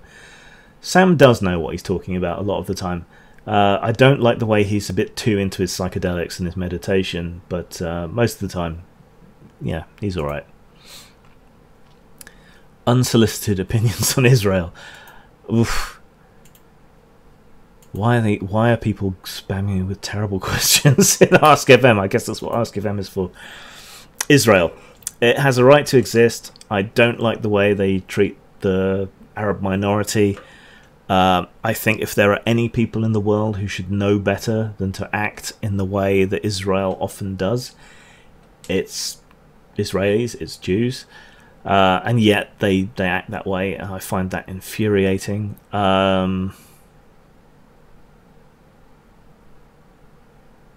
But it is like the civilized liberal democracy. I'm going to get in trouble for saying civilized, aren't I? In that area. As such, it's important, and it's understandable why they'd be quite so paranoid and security conscious, I think. Yes, technically that was a solicited opinion. So I think it's a country with deep issues, but they're not insoluble. Yeah. That's about as politic as I can be, I think. What can be an effective path of self-empowerment in the present culture of political overload? Is self-empowerment currently an act of open rebellion? That's complicated and quite hard to pass. Self-empowerment.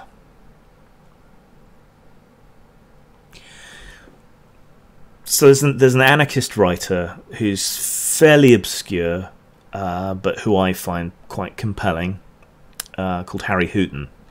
He was a poet who was a member of Australia's anarchist movement. I can't remember exactly when. But he had this idea, this concept of anarcho-technocracy.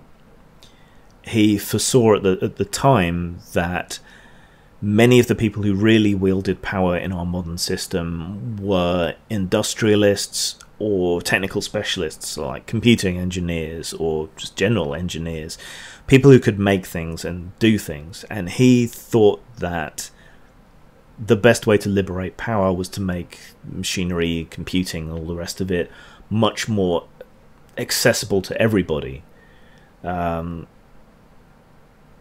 so that we would basically liberalize access to technology and manufacturing to people. This is quite visionary because there wasn't fabbing or 3D printers or anything like that at the time, but increasingly there is. Increasingly, technology that can take you off grid and self-sustaining is becoming more and more accessible all the time. There's robotic gardeners, so you can set them out on a plot of land and it will plant and tend and weed and, you know, kill slugs and all the rest of it for you.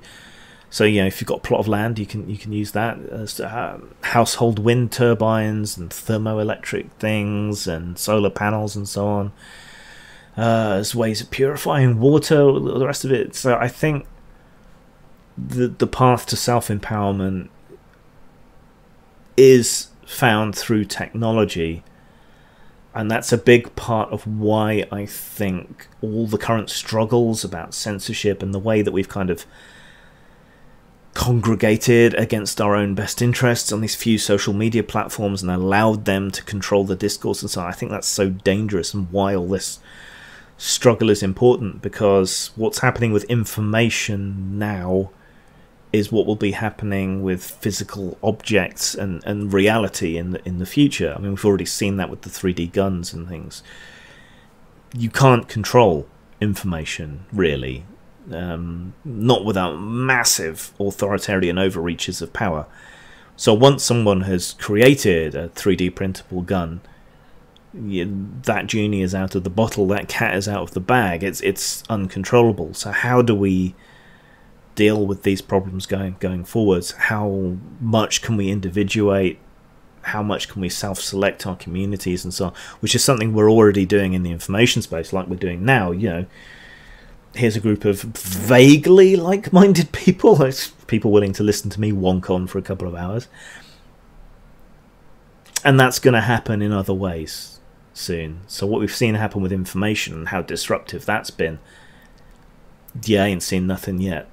So the way to self-empowerment is knowledge and technology and so on, and it is an act of open rebellion in that you're saying, I don't need you.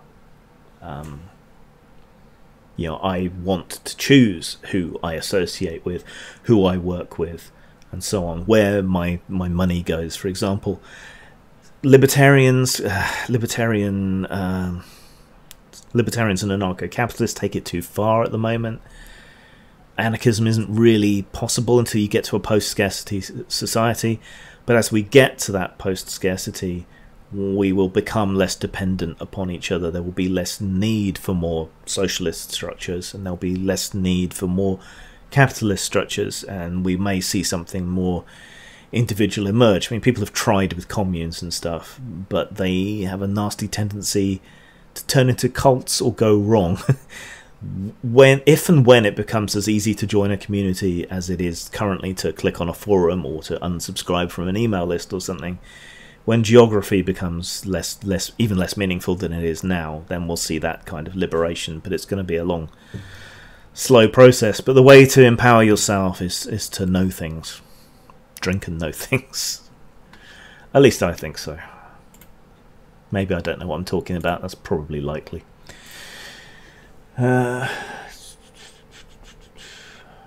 What IP would you like to write an RPG for? I would have liked to have done the Barsoom RPG. I would have liked to have done the Edgar Rice Burroughs' Mars RPG, the John Carter RPG, but unfortunately it's another one Modiphius got, I think.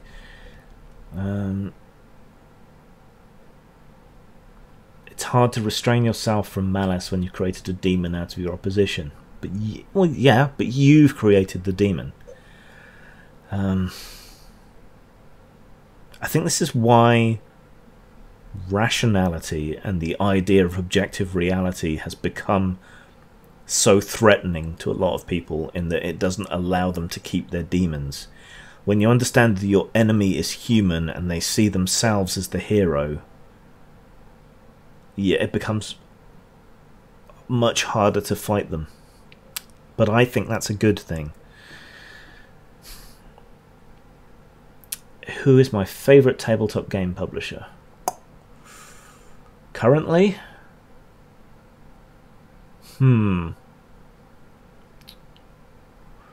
I think James Raji's Lamentations of the Flame Princess. Now, I've never been much on D&D. I didn't start with D&D. I'm not hugely sold on the OSR, even though I've written some stuff for it. But I love his presentation, his no bullshit attitude. A couple of his recent hires are a bit questionable. But even so, I think he takes risks. He invests in art. You know, these are things that I can understand and empathize with, and things that I appreciate, even if I don't necessarily appreciate the game that he's working for. Right? He's a bit of an edgy boy in the shock people way, but he's always trying something new and different, and always pushing the envelope, and I think that's a really good thing. I think Venger Satanas is good in a similar way. Pundit's a traditionalist, so you know that's fine if that's your sort of thing. It's not for me.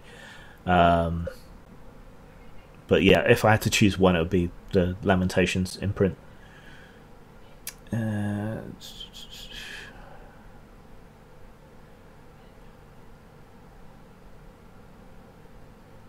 I'm going to ignore that, John, because you may as well have just said invisible space lizards are affecting the water to turn the frogs gay. I mean, you're basically Mirror Universe Alex Jones at that point.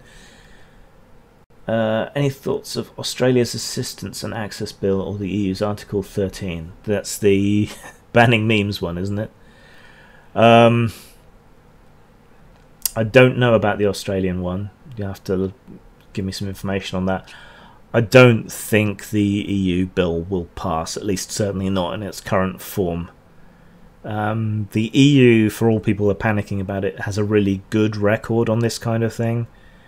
That it got to this stage is worrying, but I think it's not going to pass, certainly at least in its current form.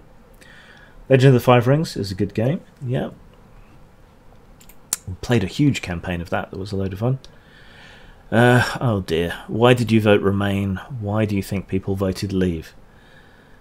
I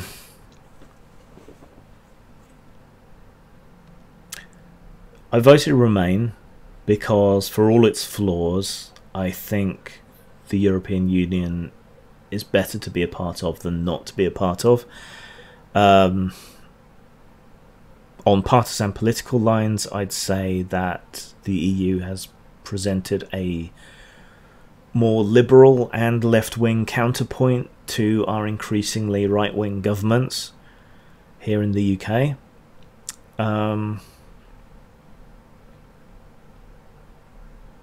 As a freelancer with mental health issues, the EU made it easier for me to work with people elsewhere in Europe, and opened up the possibility, if I wanted to, for me to go and live somewhere else in Europe with, you know, precious little problems to worry about.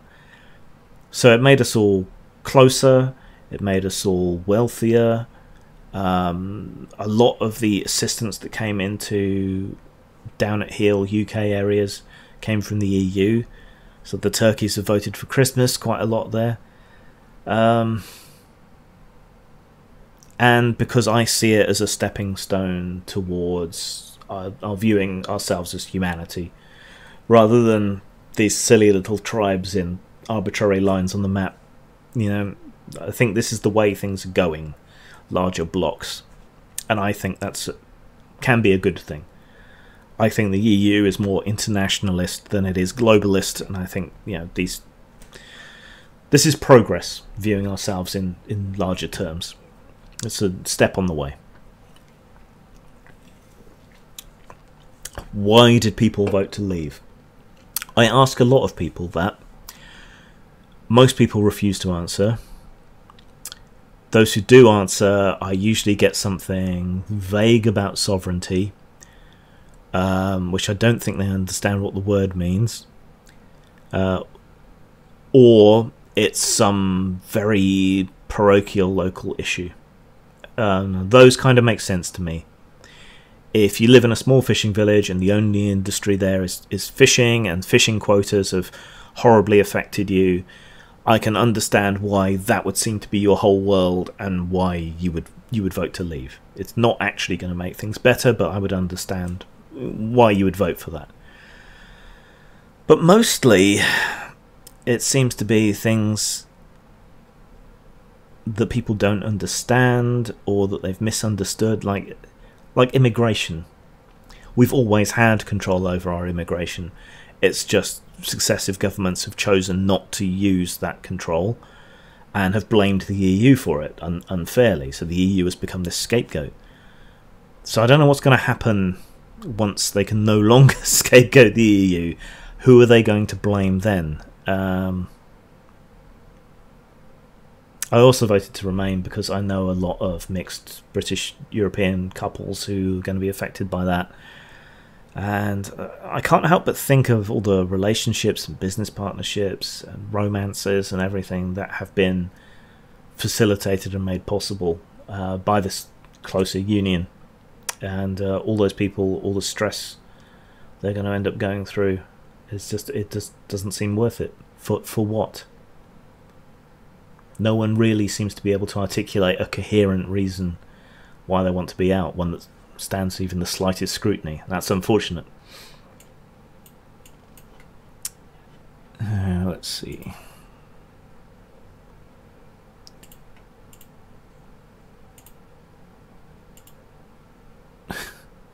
Why do you get so pissed about the definition of socialism?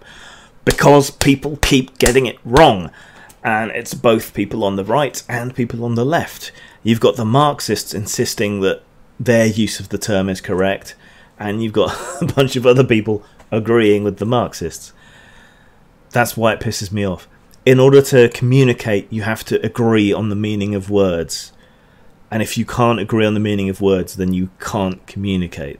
So it's my quixotic quest to make people understand that socialism is distinct from Marxism and is its own thing, and that most first world nations are socialist to one degree or another, and you can argue that their status as first world nations is in no small part due to the influence of socialism. Investment in welfare states, support networks, education, that sort of thing. So that's why it pisses me off. You can't even begin to have the conversation until you can understand each other. Controversial, I know, actually, talking and discussing with people.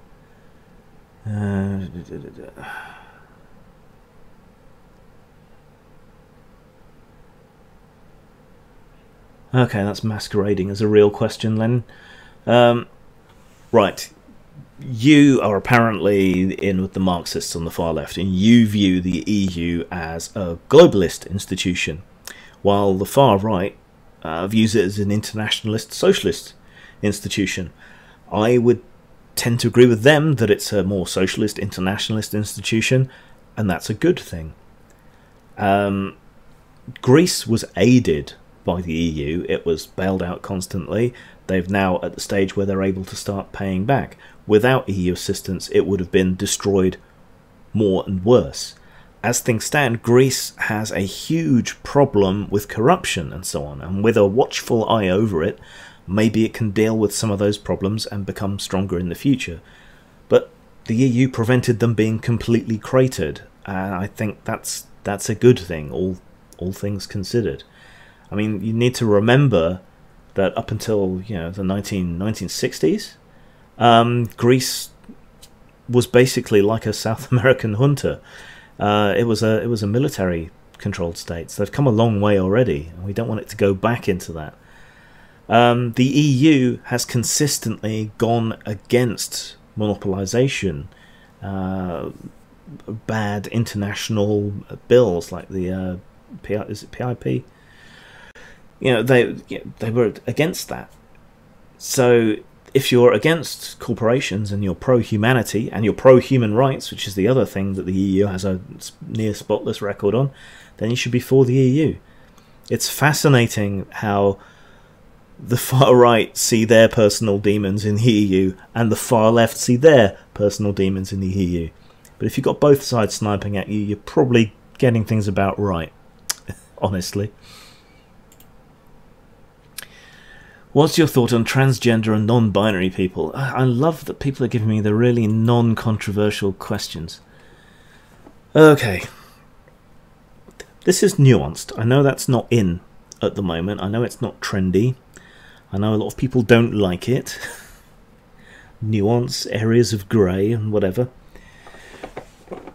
I've previously described myself as a biological realist, and despite having it explained to them what I mean, some people have used that to insist that I am somehow anti-trans or whatever. And they also used that one spat that I had with a particularly nasty transgender person as another way to try and shore that up.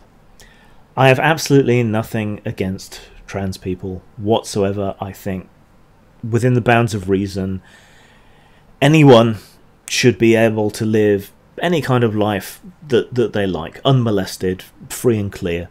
If you want to live your life as a woman or as a man and be treated as a woman or a man in every way that's possible and practical and so on, by all means, knock yourself out. And if other people accept you, all to the good. I have nothing against you. I will not treat you like shit in any way. You know, I'll treat you as you want to be treated, within reason. I have grammatical issues with the pronouns thing, but that's more the non-binary stuff.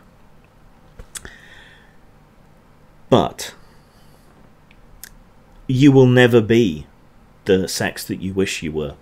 No matter how many operations or whatever else you have done, no matter how many hormones you take, you will never be what you want to be. I don't say that to be cruel, I don't say that to be harsh, I don't say that to insult or belittle you, or to other you, or anything else. It's just that is a raw material fact that is unchangeable. And that does mean some things become issues. Like transgender women who want to do women's boxing. For example, you have an advantage for all that time that you were male, and an advantage that hangs over.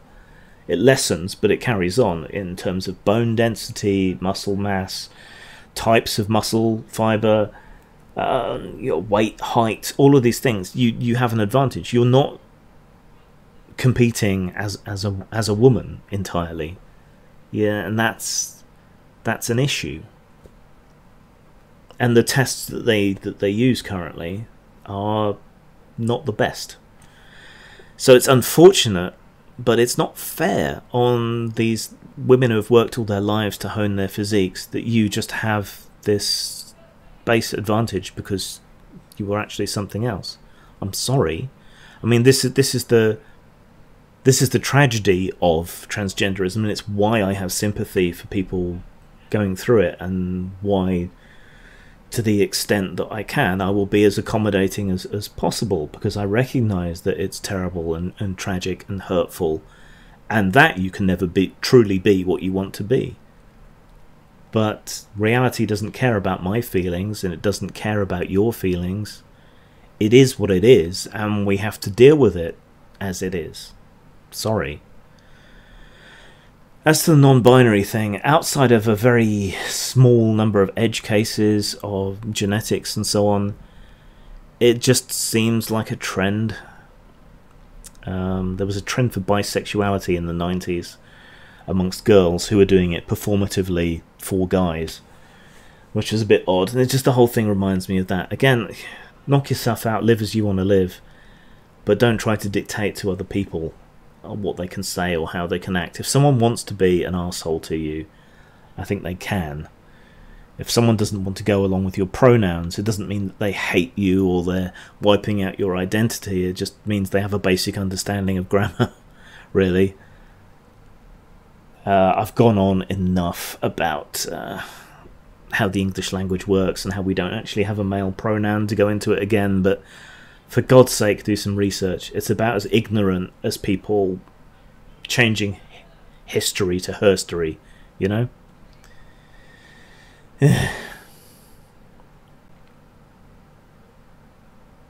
It's pronounced GIF for the next non-controversial question.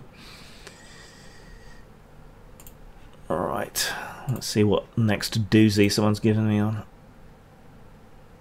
Already talked about Alex Jones. There's a lot of people asking about Alex Jones. I don't know why. We talked about computer games. Top 5 novels. This would change every time you asked me. Neverwhere. First book of the Amtrak Wars.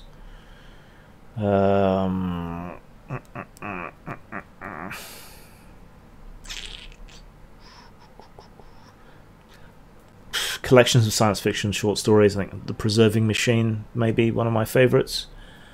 Or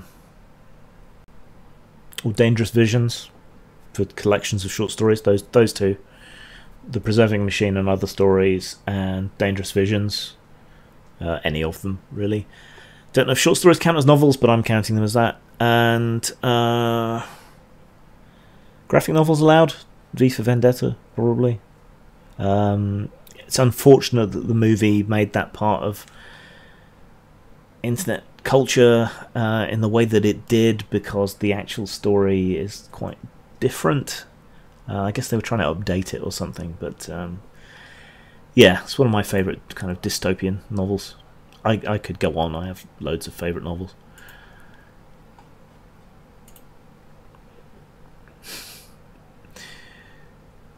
Giraffe is pronounced giraffe. No, it's giraffe. Giraffe.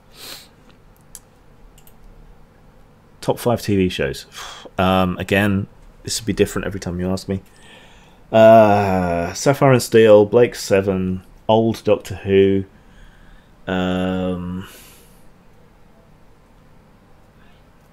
liked the Neverwhere TV series. Lots of people didn't. I did.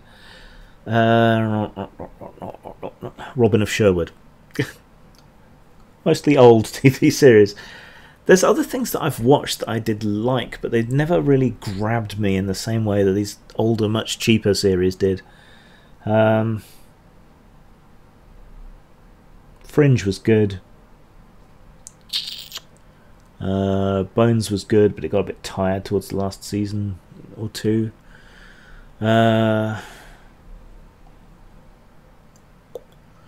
X-Files first handful of seasons, then I lost all interest. Millennium, underrated, same people that did X-Files, that was very good. I occasionally like really kind of cheesy series, so Special Unit 2 is fun.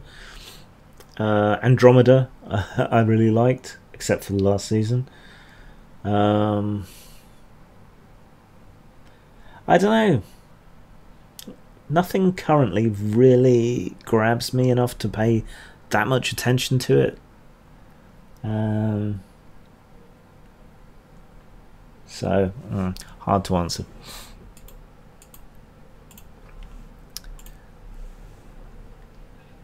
Favorite Lovecraft story?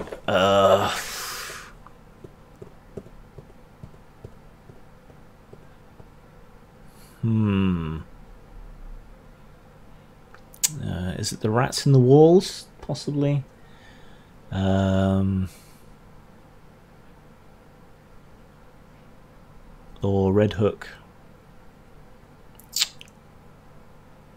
That's assuming we're sticking to purely canonical stories. What about a Sapphire and Steel RPG? That would be cool. It would be cool.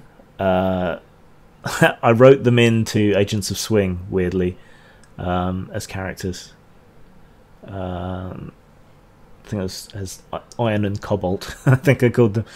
It would be cool. I don't know even how you'd get the license or how it would work, but yeah, it would be quite surreal and cool. Kevin says, "Can we just start saying pre-woke and post-woke mainstream media?" That's yeah, but where would you place the wokening? Vegematic, what was your most interesting experience with psychedelics? That's a good question. I don't get on with drugs very well, whether they are prescription or not. I tend to get wild and rare side effects and powerful side effects. So while I have experimented with drugs from time to time, they're really unpredictable for me, which is quite kind of dangerous. I didn't get on with pot at all, but that's not a psychedelic. I took acid once and didn't really enjoy the experience, but I can't remember much of it. Taken mushrooms a couple of times. Mushrooms worked really well for me. And apparently it's been linked with lifting depression, and I can believe that from my experiences. Unfortunately, while it used to be legal to buy and grow psilocybin mushrooms here in the UK, it was only illegal to prepare them or to have prepared mushrooms on you. Unfortunately, they made it fully illegal. So the one drug that I found that I actually get on with, I can't get, despite living in the countryside, because I live in the countryside, so I know not to take risks with random fungus. The most memorable experience, I think, of the few times that I did manage to take it, we were at a party, and I'd asked a friend to score some mushrooms for us, and he delivered. We got the shrooms. A friend of mine took a rough handful each, probably slightly more than Bill Hicks's 5 dried grams, and but then we had to leave the party, and at this point they'd not taken effect. So we leave the party, me and a different friend, and we start walking home across town. This is Basingstoke. Basingstoke is not the kind of place you want to be high in. It's all grey concrete and asphalt, and this was during or prior to the regeneration of the town centre. So we set off. We have to walk basically across the entire town to get home. And as we're walking, it kicks in slowly. So things start to get colourful. Colour trails start to appear. We pass by a modern church with a glowing crucifix on it, and like, wow. We ended up sat in, I think, a school playing ground for about 15 minutes, staring at a crumpled up cigarette packet that just looked really pretty in the moonlight. Then we walked through a rather hostile little cul-de-sac neighbourhood, which had a bunch of lads hanging around on it, but I'm not sure whether they were there or we were imagining them, but we seemed to imagine half of them were kind of lurking in the shadows waiting to pounce on us. And various things like this happened all the way home. And just as we were getting home, a police car pulled by. Of course, we were paranoid about it.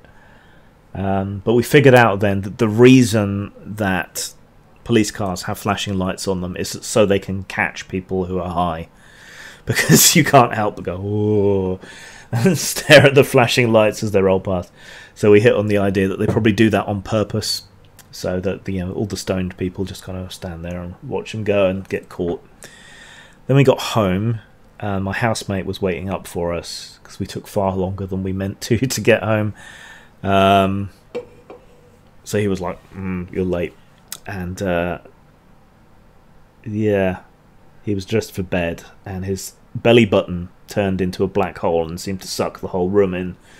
Then everyone else went to sleep, and I sat up all night crying for no reason until the sun came up, and every time I closed my eyes I saw visions of Aztec gods. And then I keeled over at about 7 o'clock in the morning and slept through till about 5. So that's my most memorable and interesting psychedelic experience. Hi, Dad.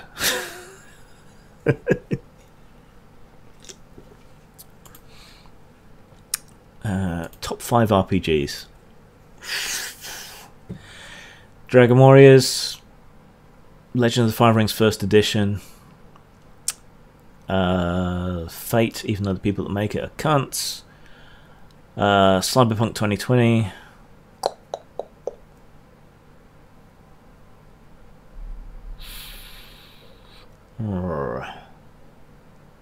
Feng Shui. Again, that 5 will change depending what day you ask me. That last question makes no sense. It doesn't pass into English. So that's everything there.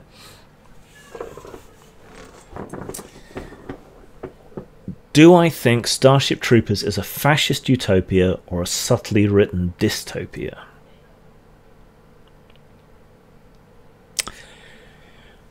Heinlein's a weird figure, and you have to kind of delve into Heinlein in order to understand Starship Troopers and a lot of his other work.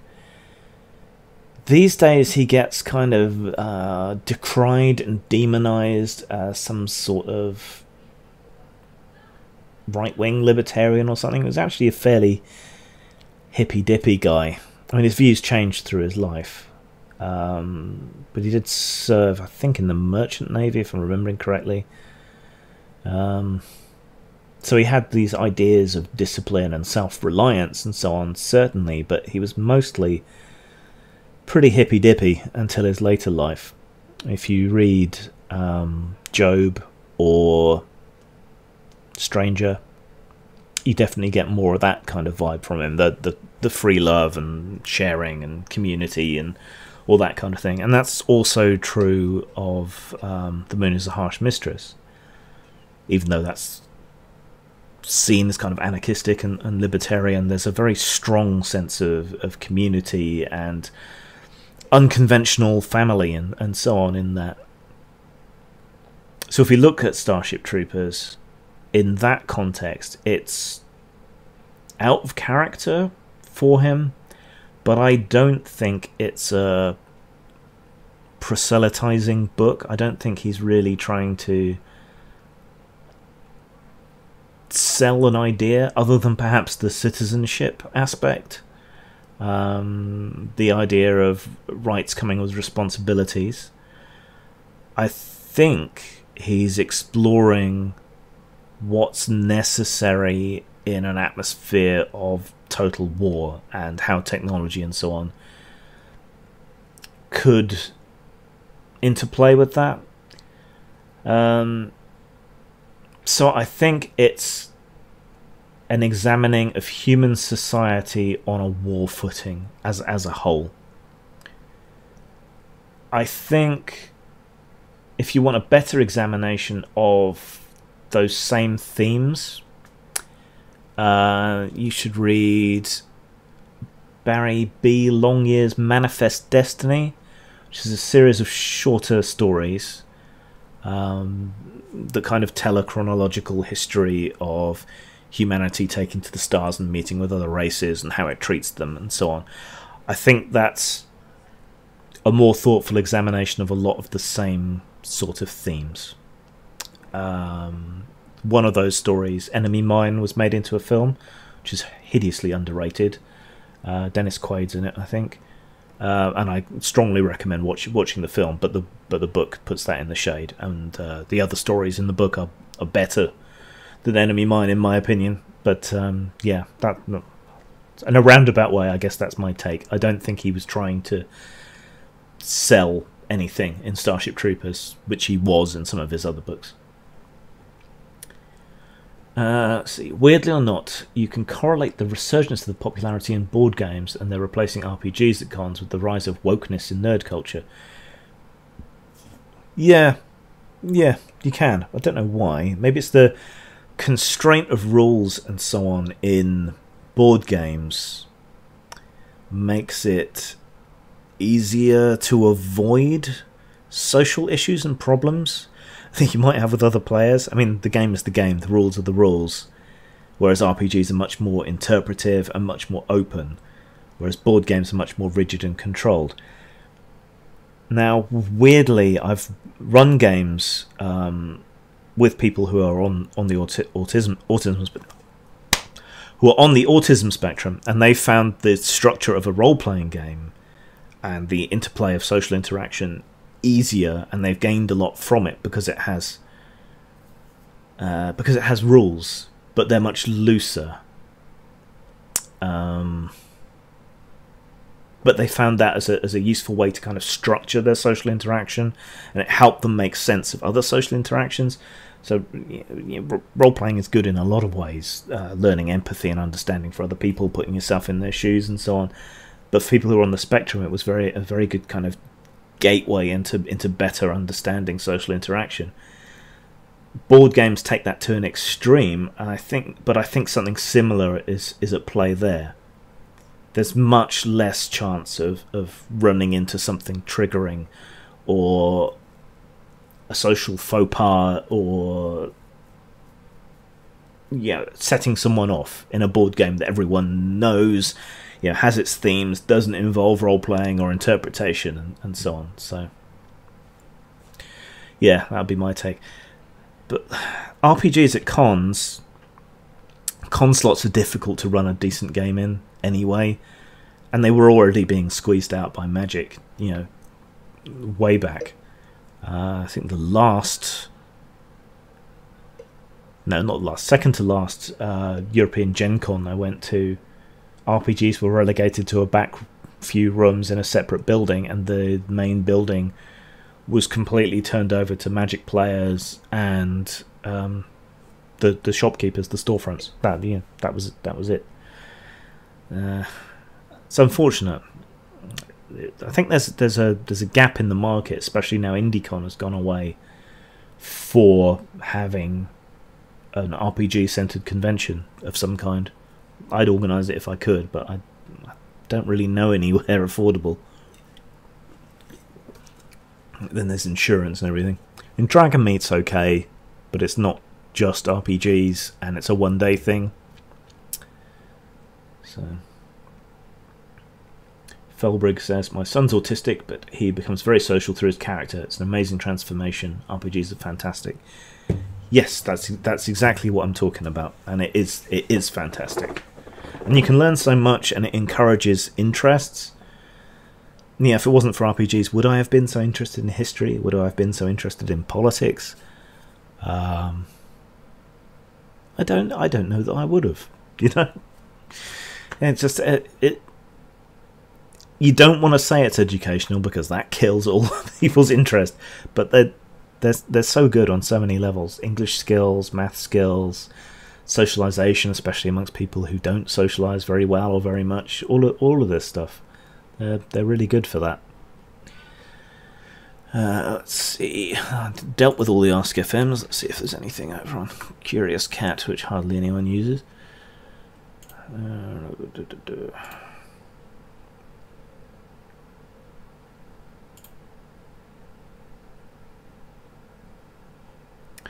Yep, hardly anyone uses it, so there's no questions. See if anyone's popped anything else on my Discord channel.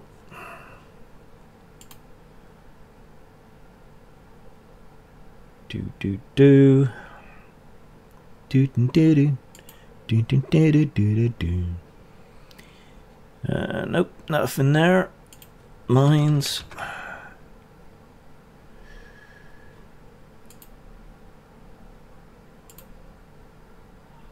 Nope. Gab. Hitler meme. Trump meme. Hitler meme. No. Twitter. Oh, that just means I'm just stuck with you, reprobates.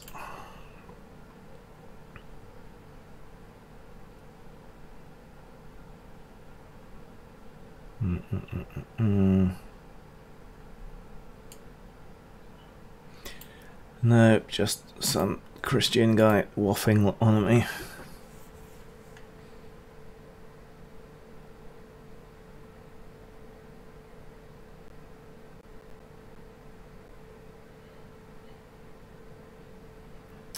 It's ironic that Magic, a game that was made to kill time at cons, had that effect. Yeah, it killed cons.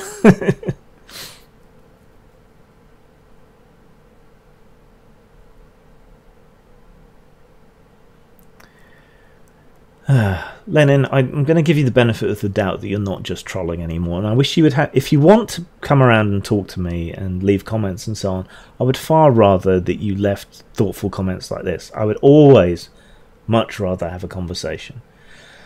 So you say, I've stumbled on the fact that board games have an assumed and fixed political and social ground that RPGs can always subvert. That's a really good metaphor for our disagreement. I would agree so far. P.S. You're the board game. I would disagree there. You have a very fixed ideological viewpoint which you impose on everything. I am willing to at least play with or entertain other paradigms of thought, other points of view for fun, or to understand them, or to test them, poke and prod to see where they break, or to subvert them. So I'm the RPG, you're the board game, I'm afraid. Actually, you're probably more like a computer game. You're even more tightly fixated than a board game.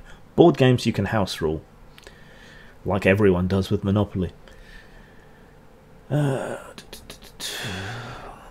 Last Go Getter says, crowdfunding, with many of the platforms limiting the range of themes, even in merch, probably plays a part in the woke board games being such a big thing. Yeah, this is why I have tended to use Indiegogo rather than Kickstarter.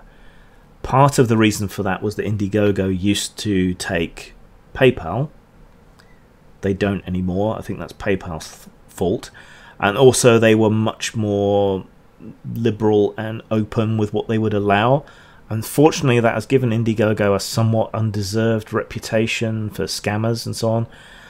I've always delivered eventually on any projects that I've done, but crowdfunding as a whole has taken a lot of reputational knocks, and Indiegogo was less trusted anyway.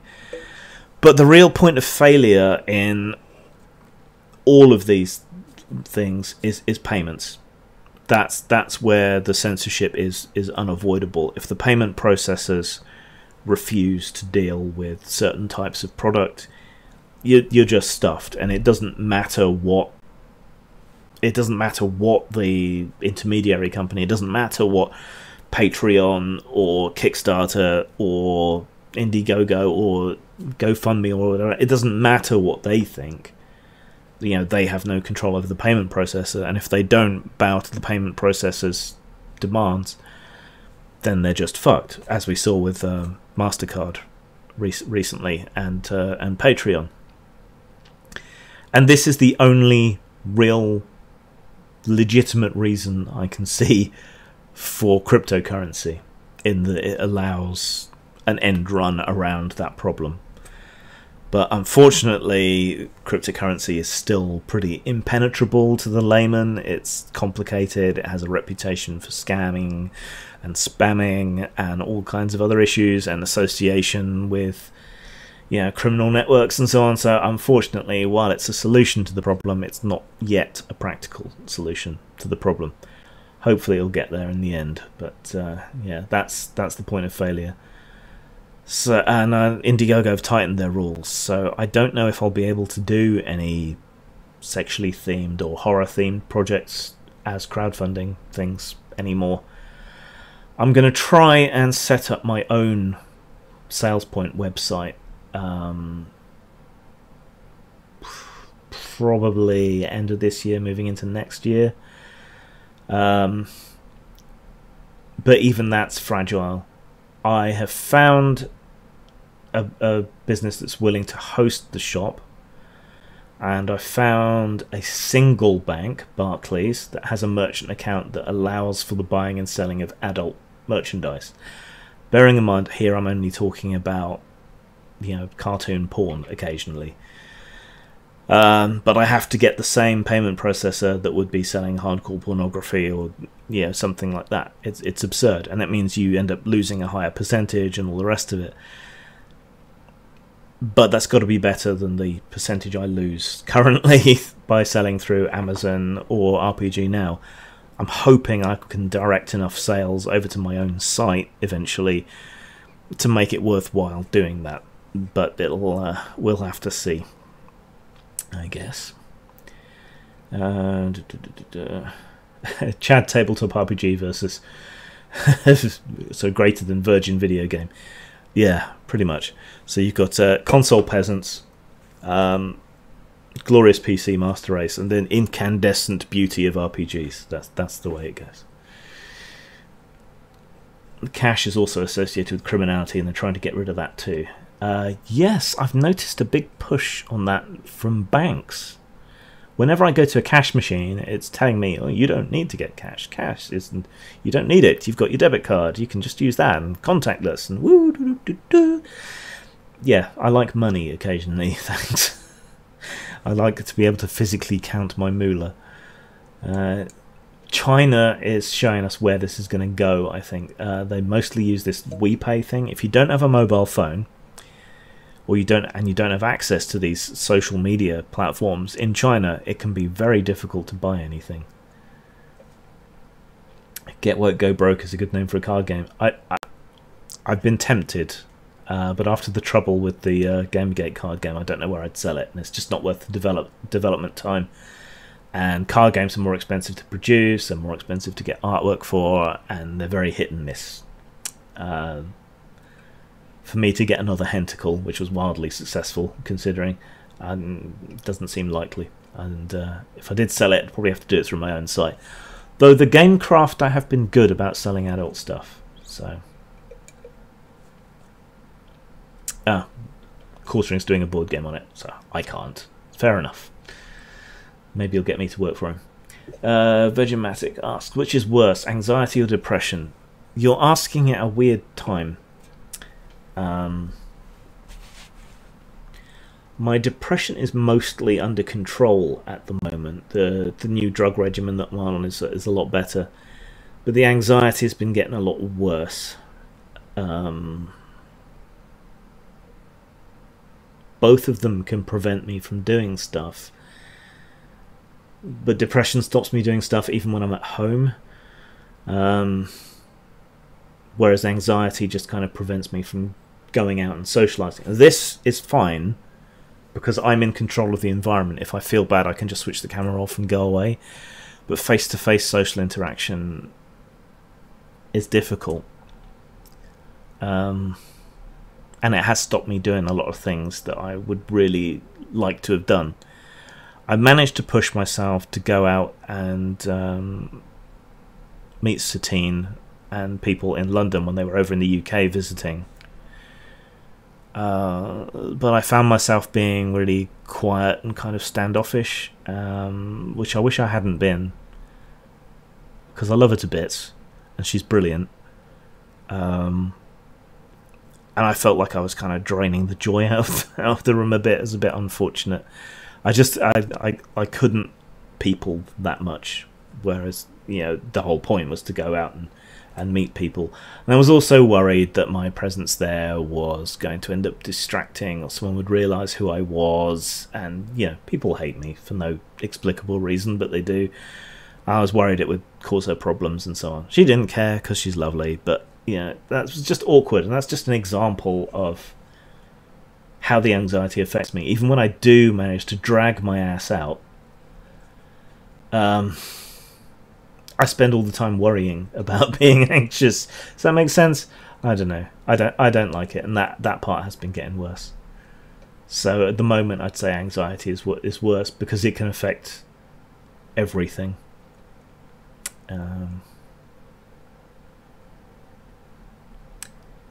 If all government promises are going to be stored on a computer, they should probably claim sovereignty to said networks, or they're walking thin ice.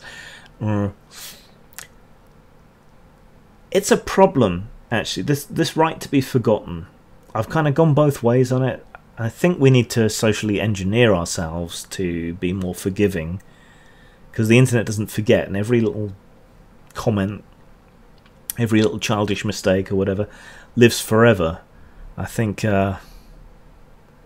Mundane Matt is feeling the weight of that at the moment, the pressure of it. Everything he's ever said or done online is being combed over by a bunch of nihilistic autists. I've got a lot of sympathy for Matt. I know he did wrong, but he deserves a bit of slack, I think. Not that he's going to get it from Jim or any of those people, because they don't believe in anything other than causing drama and profiting from it.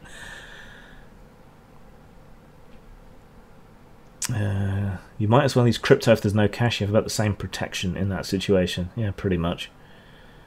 I've been using Steam, but it's very hit or miss, and it requires a level of commitment to get a return out of that I just don't have the energy to provide. But occasionally a post of mine or something has taken off on there to make it look worthwhile. But the process of turning Steam into money is so convoluted and difficult, and so many people want a piece, you know, as you convert it from one to another, that it hasn't seemed worth it to me.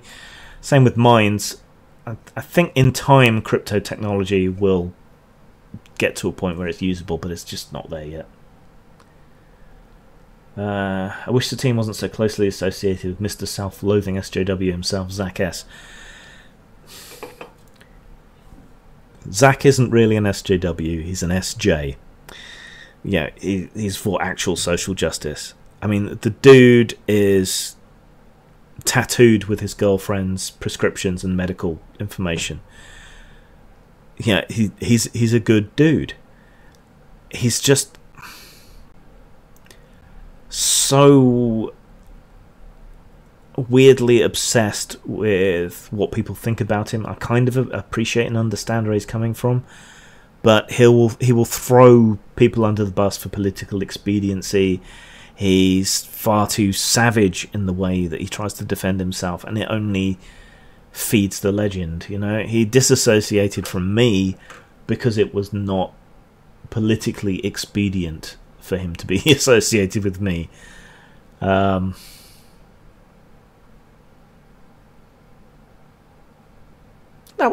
That hurt. You know, I've gone to bat for Zach. I've continued to go to bat for Zach and to defend him all over the place. I think he's been a very good thing for role-playing and D&D. I think the D&D with Porn Stars thing was a good thing. You know, brought Satine into where she is now. You know, this is all good stuff. He makes brilliant, artistic, weird games. It's all good. I wish he liked me. Oh, why won't you be my friend, Zach? I love you. But yeah, it's just I think it's from being involved in porn, because a lot of people are very judgmental about people who are involved in porn, and so I think he's fiercely protective of his friends. And I can dig that, and I can understand it. I think me and him are alike in a lot of ways, but he's me dialed up to 11, and I think he. When I look at what he does and how he acts and how people react to him, I see a lot of myself in that, and that gives me an inkling into why people might not like me. But from the other side of things, I can also see why he gets so pissed off and defensive, being told that he's all these things that he's not, that his friends are being insulted and all the rest of it. But it's turned him into a lolcow, whereas I guess I've been learning to let it go a bit more. Not perfectly, nobody's perfect, but you know, everyone wants to be a money changer. Yes, they do. We need a legion of Jizai to cast them out. Is that the plural of Jesus? Jizai? I guess it is. To cast them out of the temple. Review Tech USA recovered from his wrongs because he addressed it. You know, Mundane Matt wasn't helped by how he had to disclose Candid soon after Flaggate. Yeah. Yeah, I understand where you're coming from, and yeah, he did wrong, but I'm really kind of pushing this idea of forgiveness lately. It would be good if he apologised properly, and if I was still in more direct contact with Matt, which I'm not since I lost my original Twitter account, that's probably what I'd advise him to do. I mean, people like Jim are never going to let it go. And and his or Ralph, you know, they're not going to let it go no matter what he does, because they're kind of mirror universe SJWs. Yeah, nothing you ever do is good enough. But yeah, he should do something on his main channel.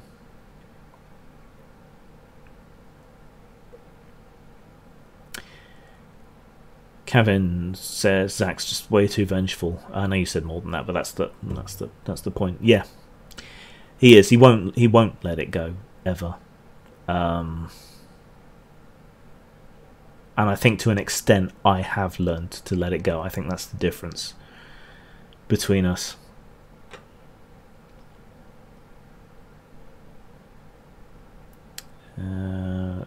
I was subbed to him, Monday Matt, long before Zoe took his video down. In fact, that's how I got aware of Gamergate. He milks it for years, but then he goes and does the very same thing. I mean, he has said that it's due to mental issues, and obviously I sympathise with that. You know, he's got a young daughter. It's not easy being the subject of all this kind of hate and stuff, and people have been picking on him for a long time. I guess I can sympathise and understand. I don't think he did it for the same spurious reasons that Zoe did. So I don't know. I've got sympathy for the guy, and I think he's done enough to earn my trust. I mean, everyone, a lot of people, not everyone, but a lot of people were caught out by the whole Candid thing. That's unfortunate, but it was overblown.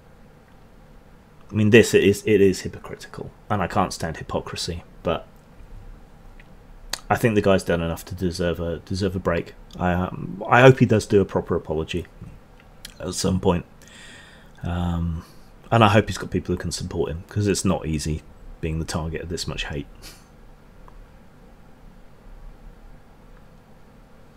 So, is there anything else anyone wanted to ask me or talk about? Because I think this is the longest stream I've ever done, which is right for hitting 1,000 videos. Does anyone want to ask me about my videos or process or anything? Have I played Zombicide solo? Other than that demo of the Black Plague one, no. It's just more fun with other people.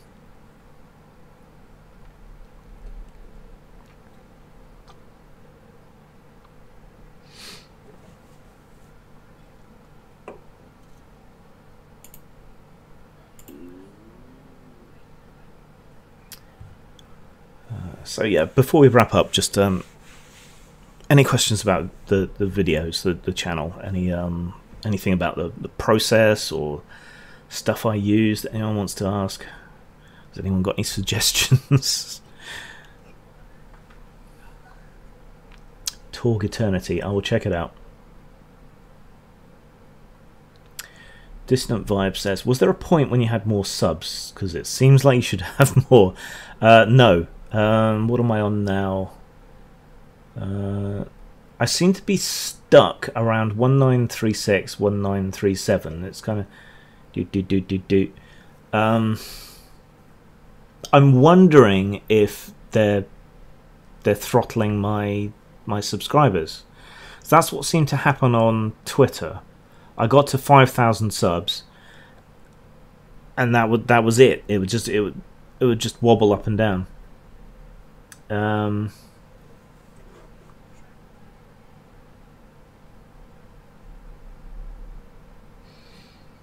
So I'm wondering if the same thing's happened on this. But whenever I do a controversial subject, or get out in front of something, which is very rare because there's lots of people in the same kind of space, that's when I gain like a couple of hundred subs or something. The rest of the time there just doesn't seem to be any real growth whatsoever. I mean, I'm not that controversial. I try to provide a fairly moderate, sensible voice. I guess the association with Gamergate working against me again. Yeah, drama is the other way to get subs. I'm just not interested in it though. And I don't do any of the things that you're advised to do on YouTube, like stick to a subject or keep the same intro, keep the same thumbnails, because I just like playing around and I like doing things that interest me, whatever it happens to be. So So that's probably part of it. I'm not playing to the algorithm enough. I'm not chasing subs enough. I'm not chasing the news enough. I'm not willing to compromise my principles or political stances in order to get more subs. I'm not going to pander to anybody. So when I say something particularly left-wing, I'll get a few yeah, left-wing subs. Then when I say something that's more sympathetic to the right wing, they disappear and some other people from the other side turn up. So, yeah. Having principles is tricky. But I would like it if I was more popular and I made more money off this. If I got to the point where it was self-sustaining, that would be good.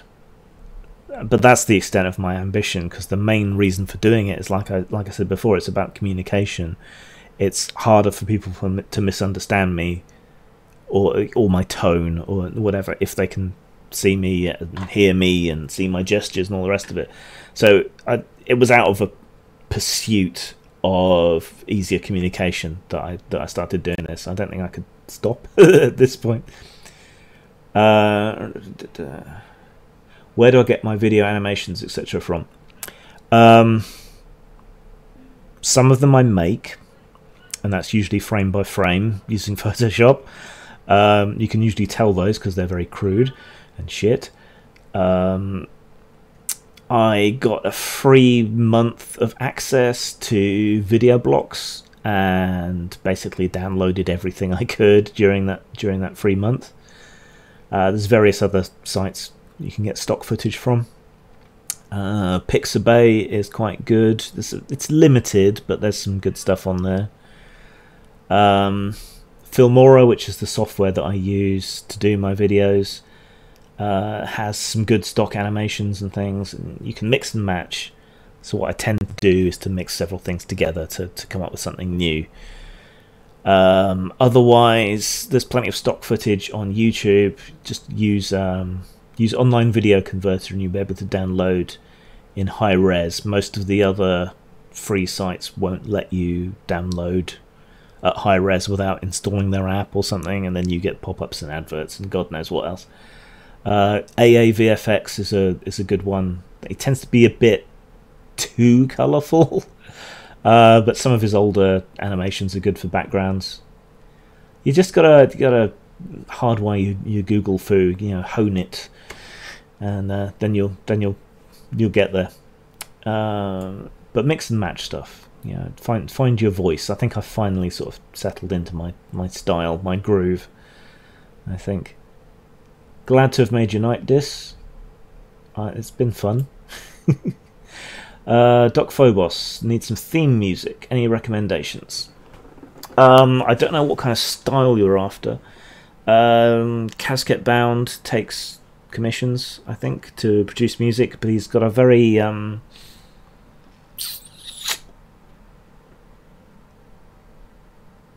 experimental kind of slow industrial horror feel to what he does. It's kind of like primitive, not listened to while you're in a K-hole. It's kind of his style. Technoax's stuff is all free to use, and he's got a huge back catalogue, so that's good. But if you can afford it, get someone to do something for you, or find a sequencer and fiddle about with that, make something. When are you going to run a game and actually play it? I don't know. I am intending to. I'm not sure quite what I'm going to run or how I'm going to organise it, whether it'll be episodic or treat it as if it was con slots or something. I don't know, but soon. I'm just building up my confidence. That's part of the reason for these streams. Vegimatic says, of course, they throttle every non-mainstream media. Probably.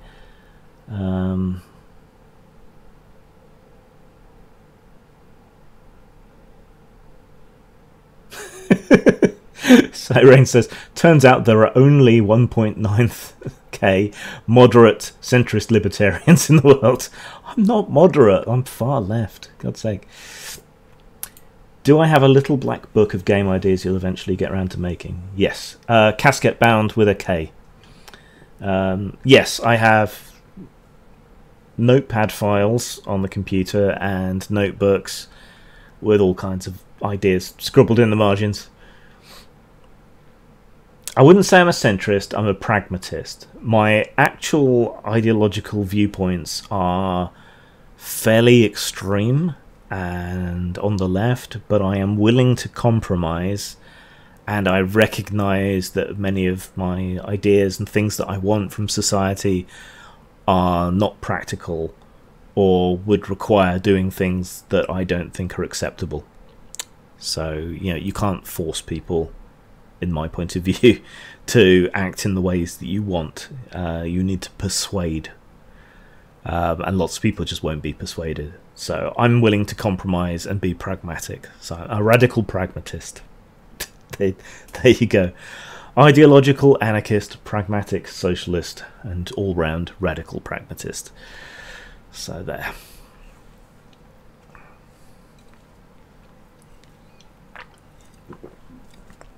I mean, if you want to grow the channel, I am not going to stop you. If you want to recommend me to people, it would actually be helpful if you would let people know about my new Twitter account, Grimasaur. Because that's been a blow, and that's what has previously driven a lot of traffic to the channel. So, yeah. Dis says, Jim, I'm your fan, not because you're a centrist. I know you're not, but you're very principled, and it's something I value far over politics. I wish other people felt the same way, but it's you'll make me blush. I am not good at taking compliments. Insults I have a lot of practice with, compliments not so much.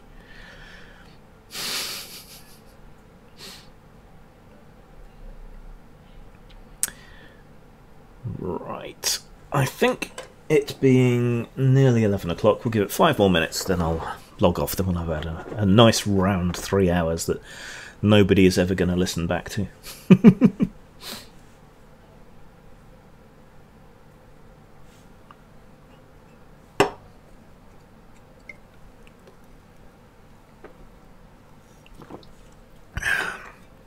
I take the point on running games, though, Kevin. I will get around to it. I will, in this coming week, I will go through the process and decide what I'm going to run, at least. Yeah, I've got as many descriptions as I can, but if you spot Grimachu anywhere, let me know.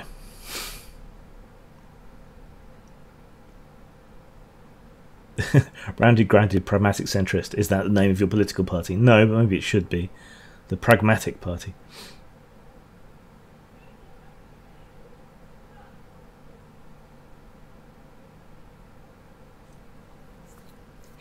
Yeah, but you're all white males. How I need a diverse cast of beautiful people to run the stream game for.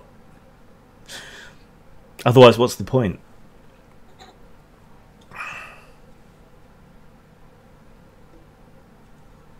I was talking with him on Twitter, but yeah, I'll look into his Discord. The other thing that's really upsetting about losing access to the Twitter account, I still haven't heard back from Twitter's legal/privacy department, but the other upsetting thing was that I kind of was on the down low helping other people with depression and other mental health issues, just not being a therapist or anything. I mean, I'm not qualified, but just being someone who's been there that they could talk to. And I had a few people, I could support there, and that was really kind of self-affirming. That's a pity. Is it in the description, Arch, where it says Grimachu still, or is it somewhere else?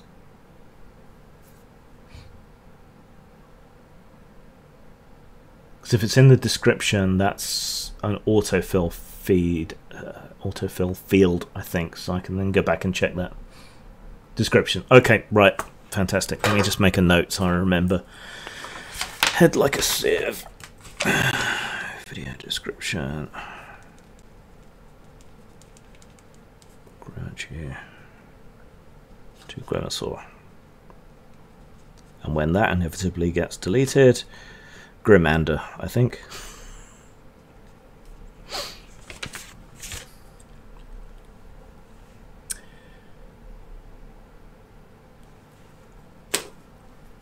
Okay, one last thing to talk about then, before I head off. Since race and identity has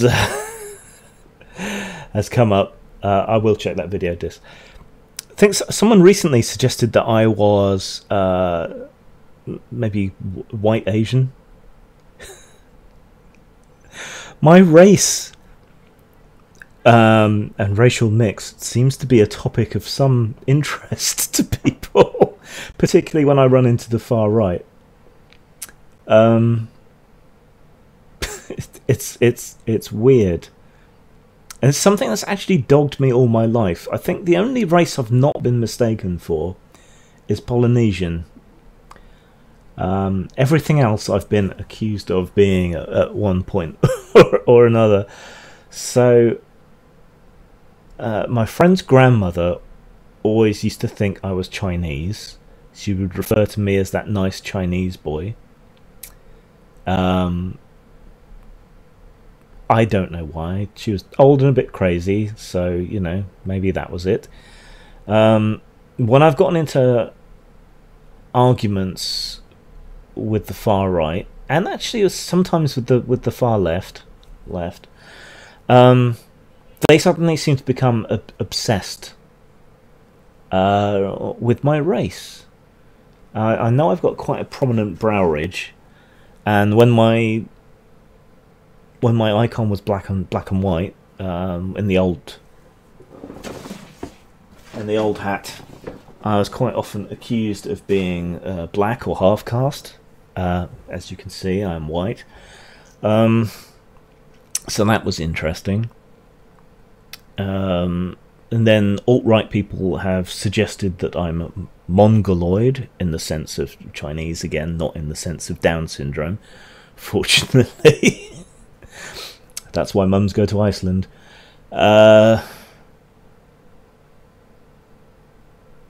Indian, I've been mistaken for. The alt-right has also suggested my Jewish features once they realised I was disagreeing with them. Up until the point I disagreed with them, that somehow wasn't an issue. Suddenly, you disagree with me, you must be Jewish. Nope, my cock is intact.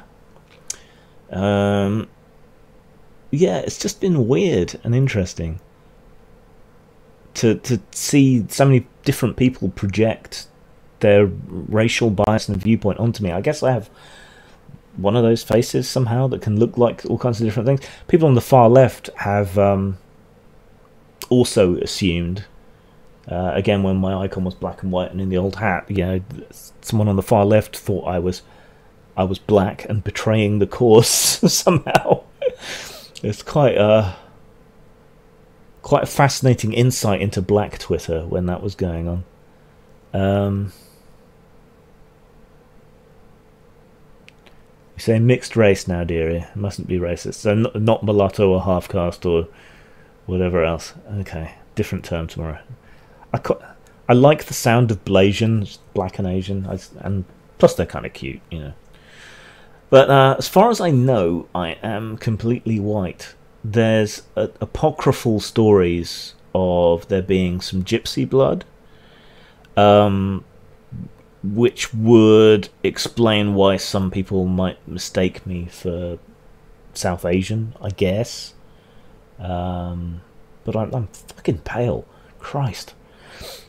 The only way I'm black is if you're looking at a photograph in negative.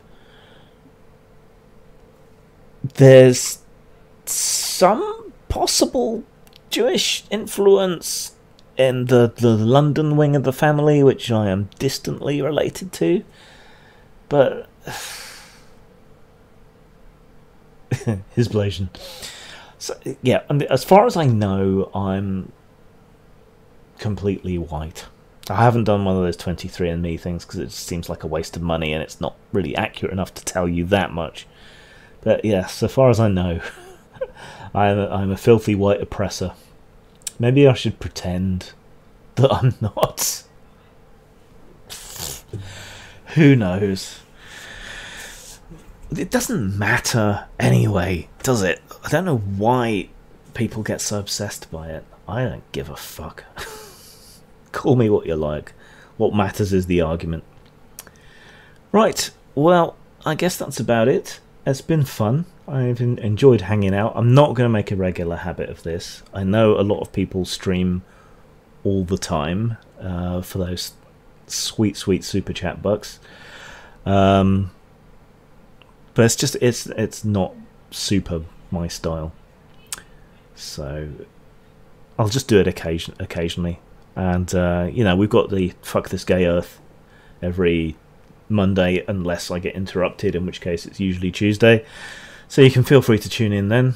And yeah, I'm going to go and play some more Destiny 2, I think. If anyone cares to join me on PS4, my nick there is Grimature as well. I will see you guys later. Zang, and peace out.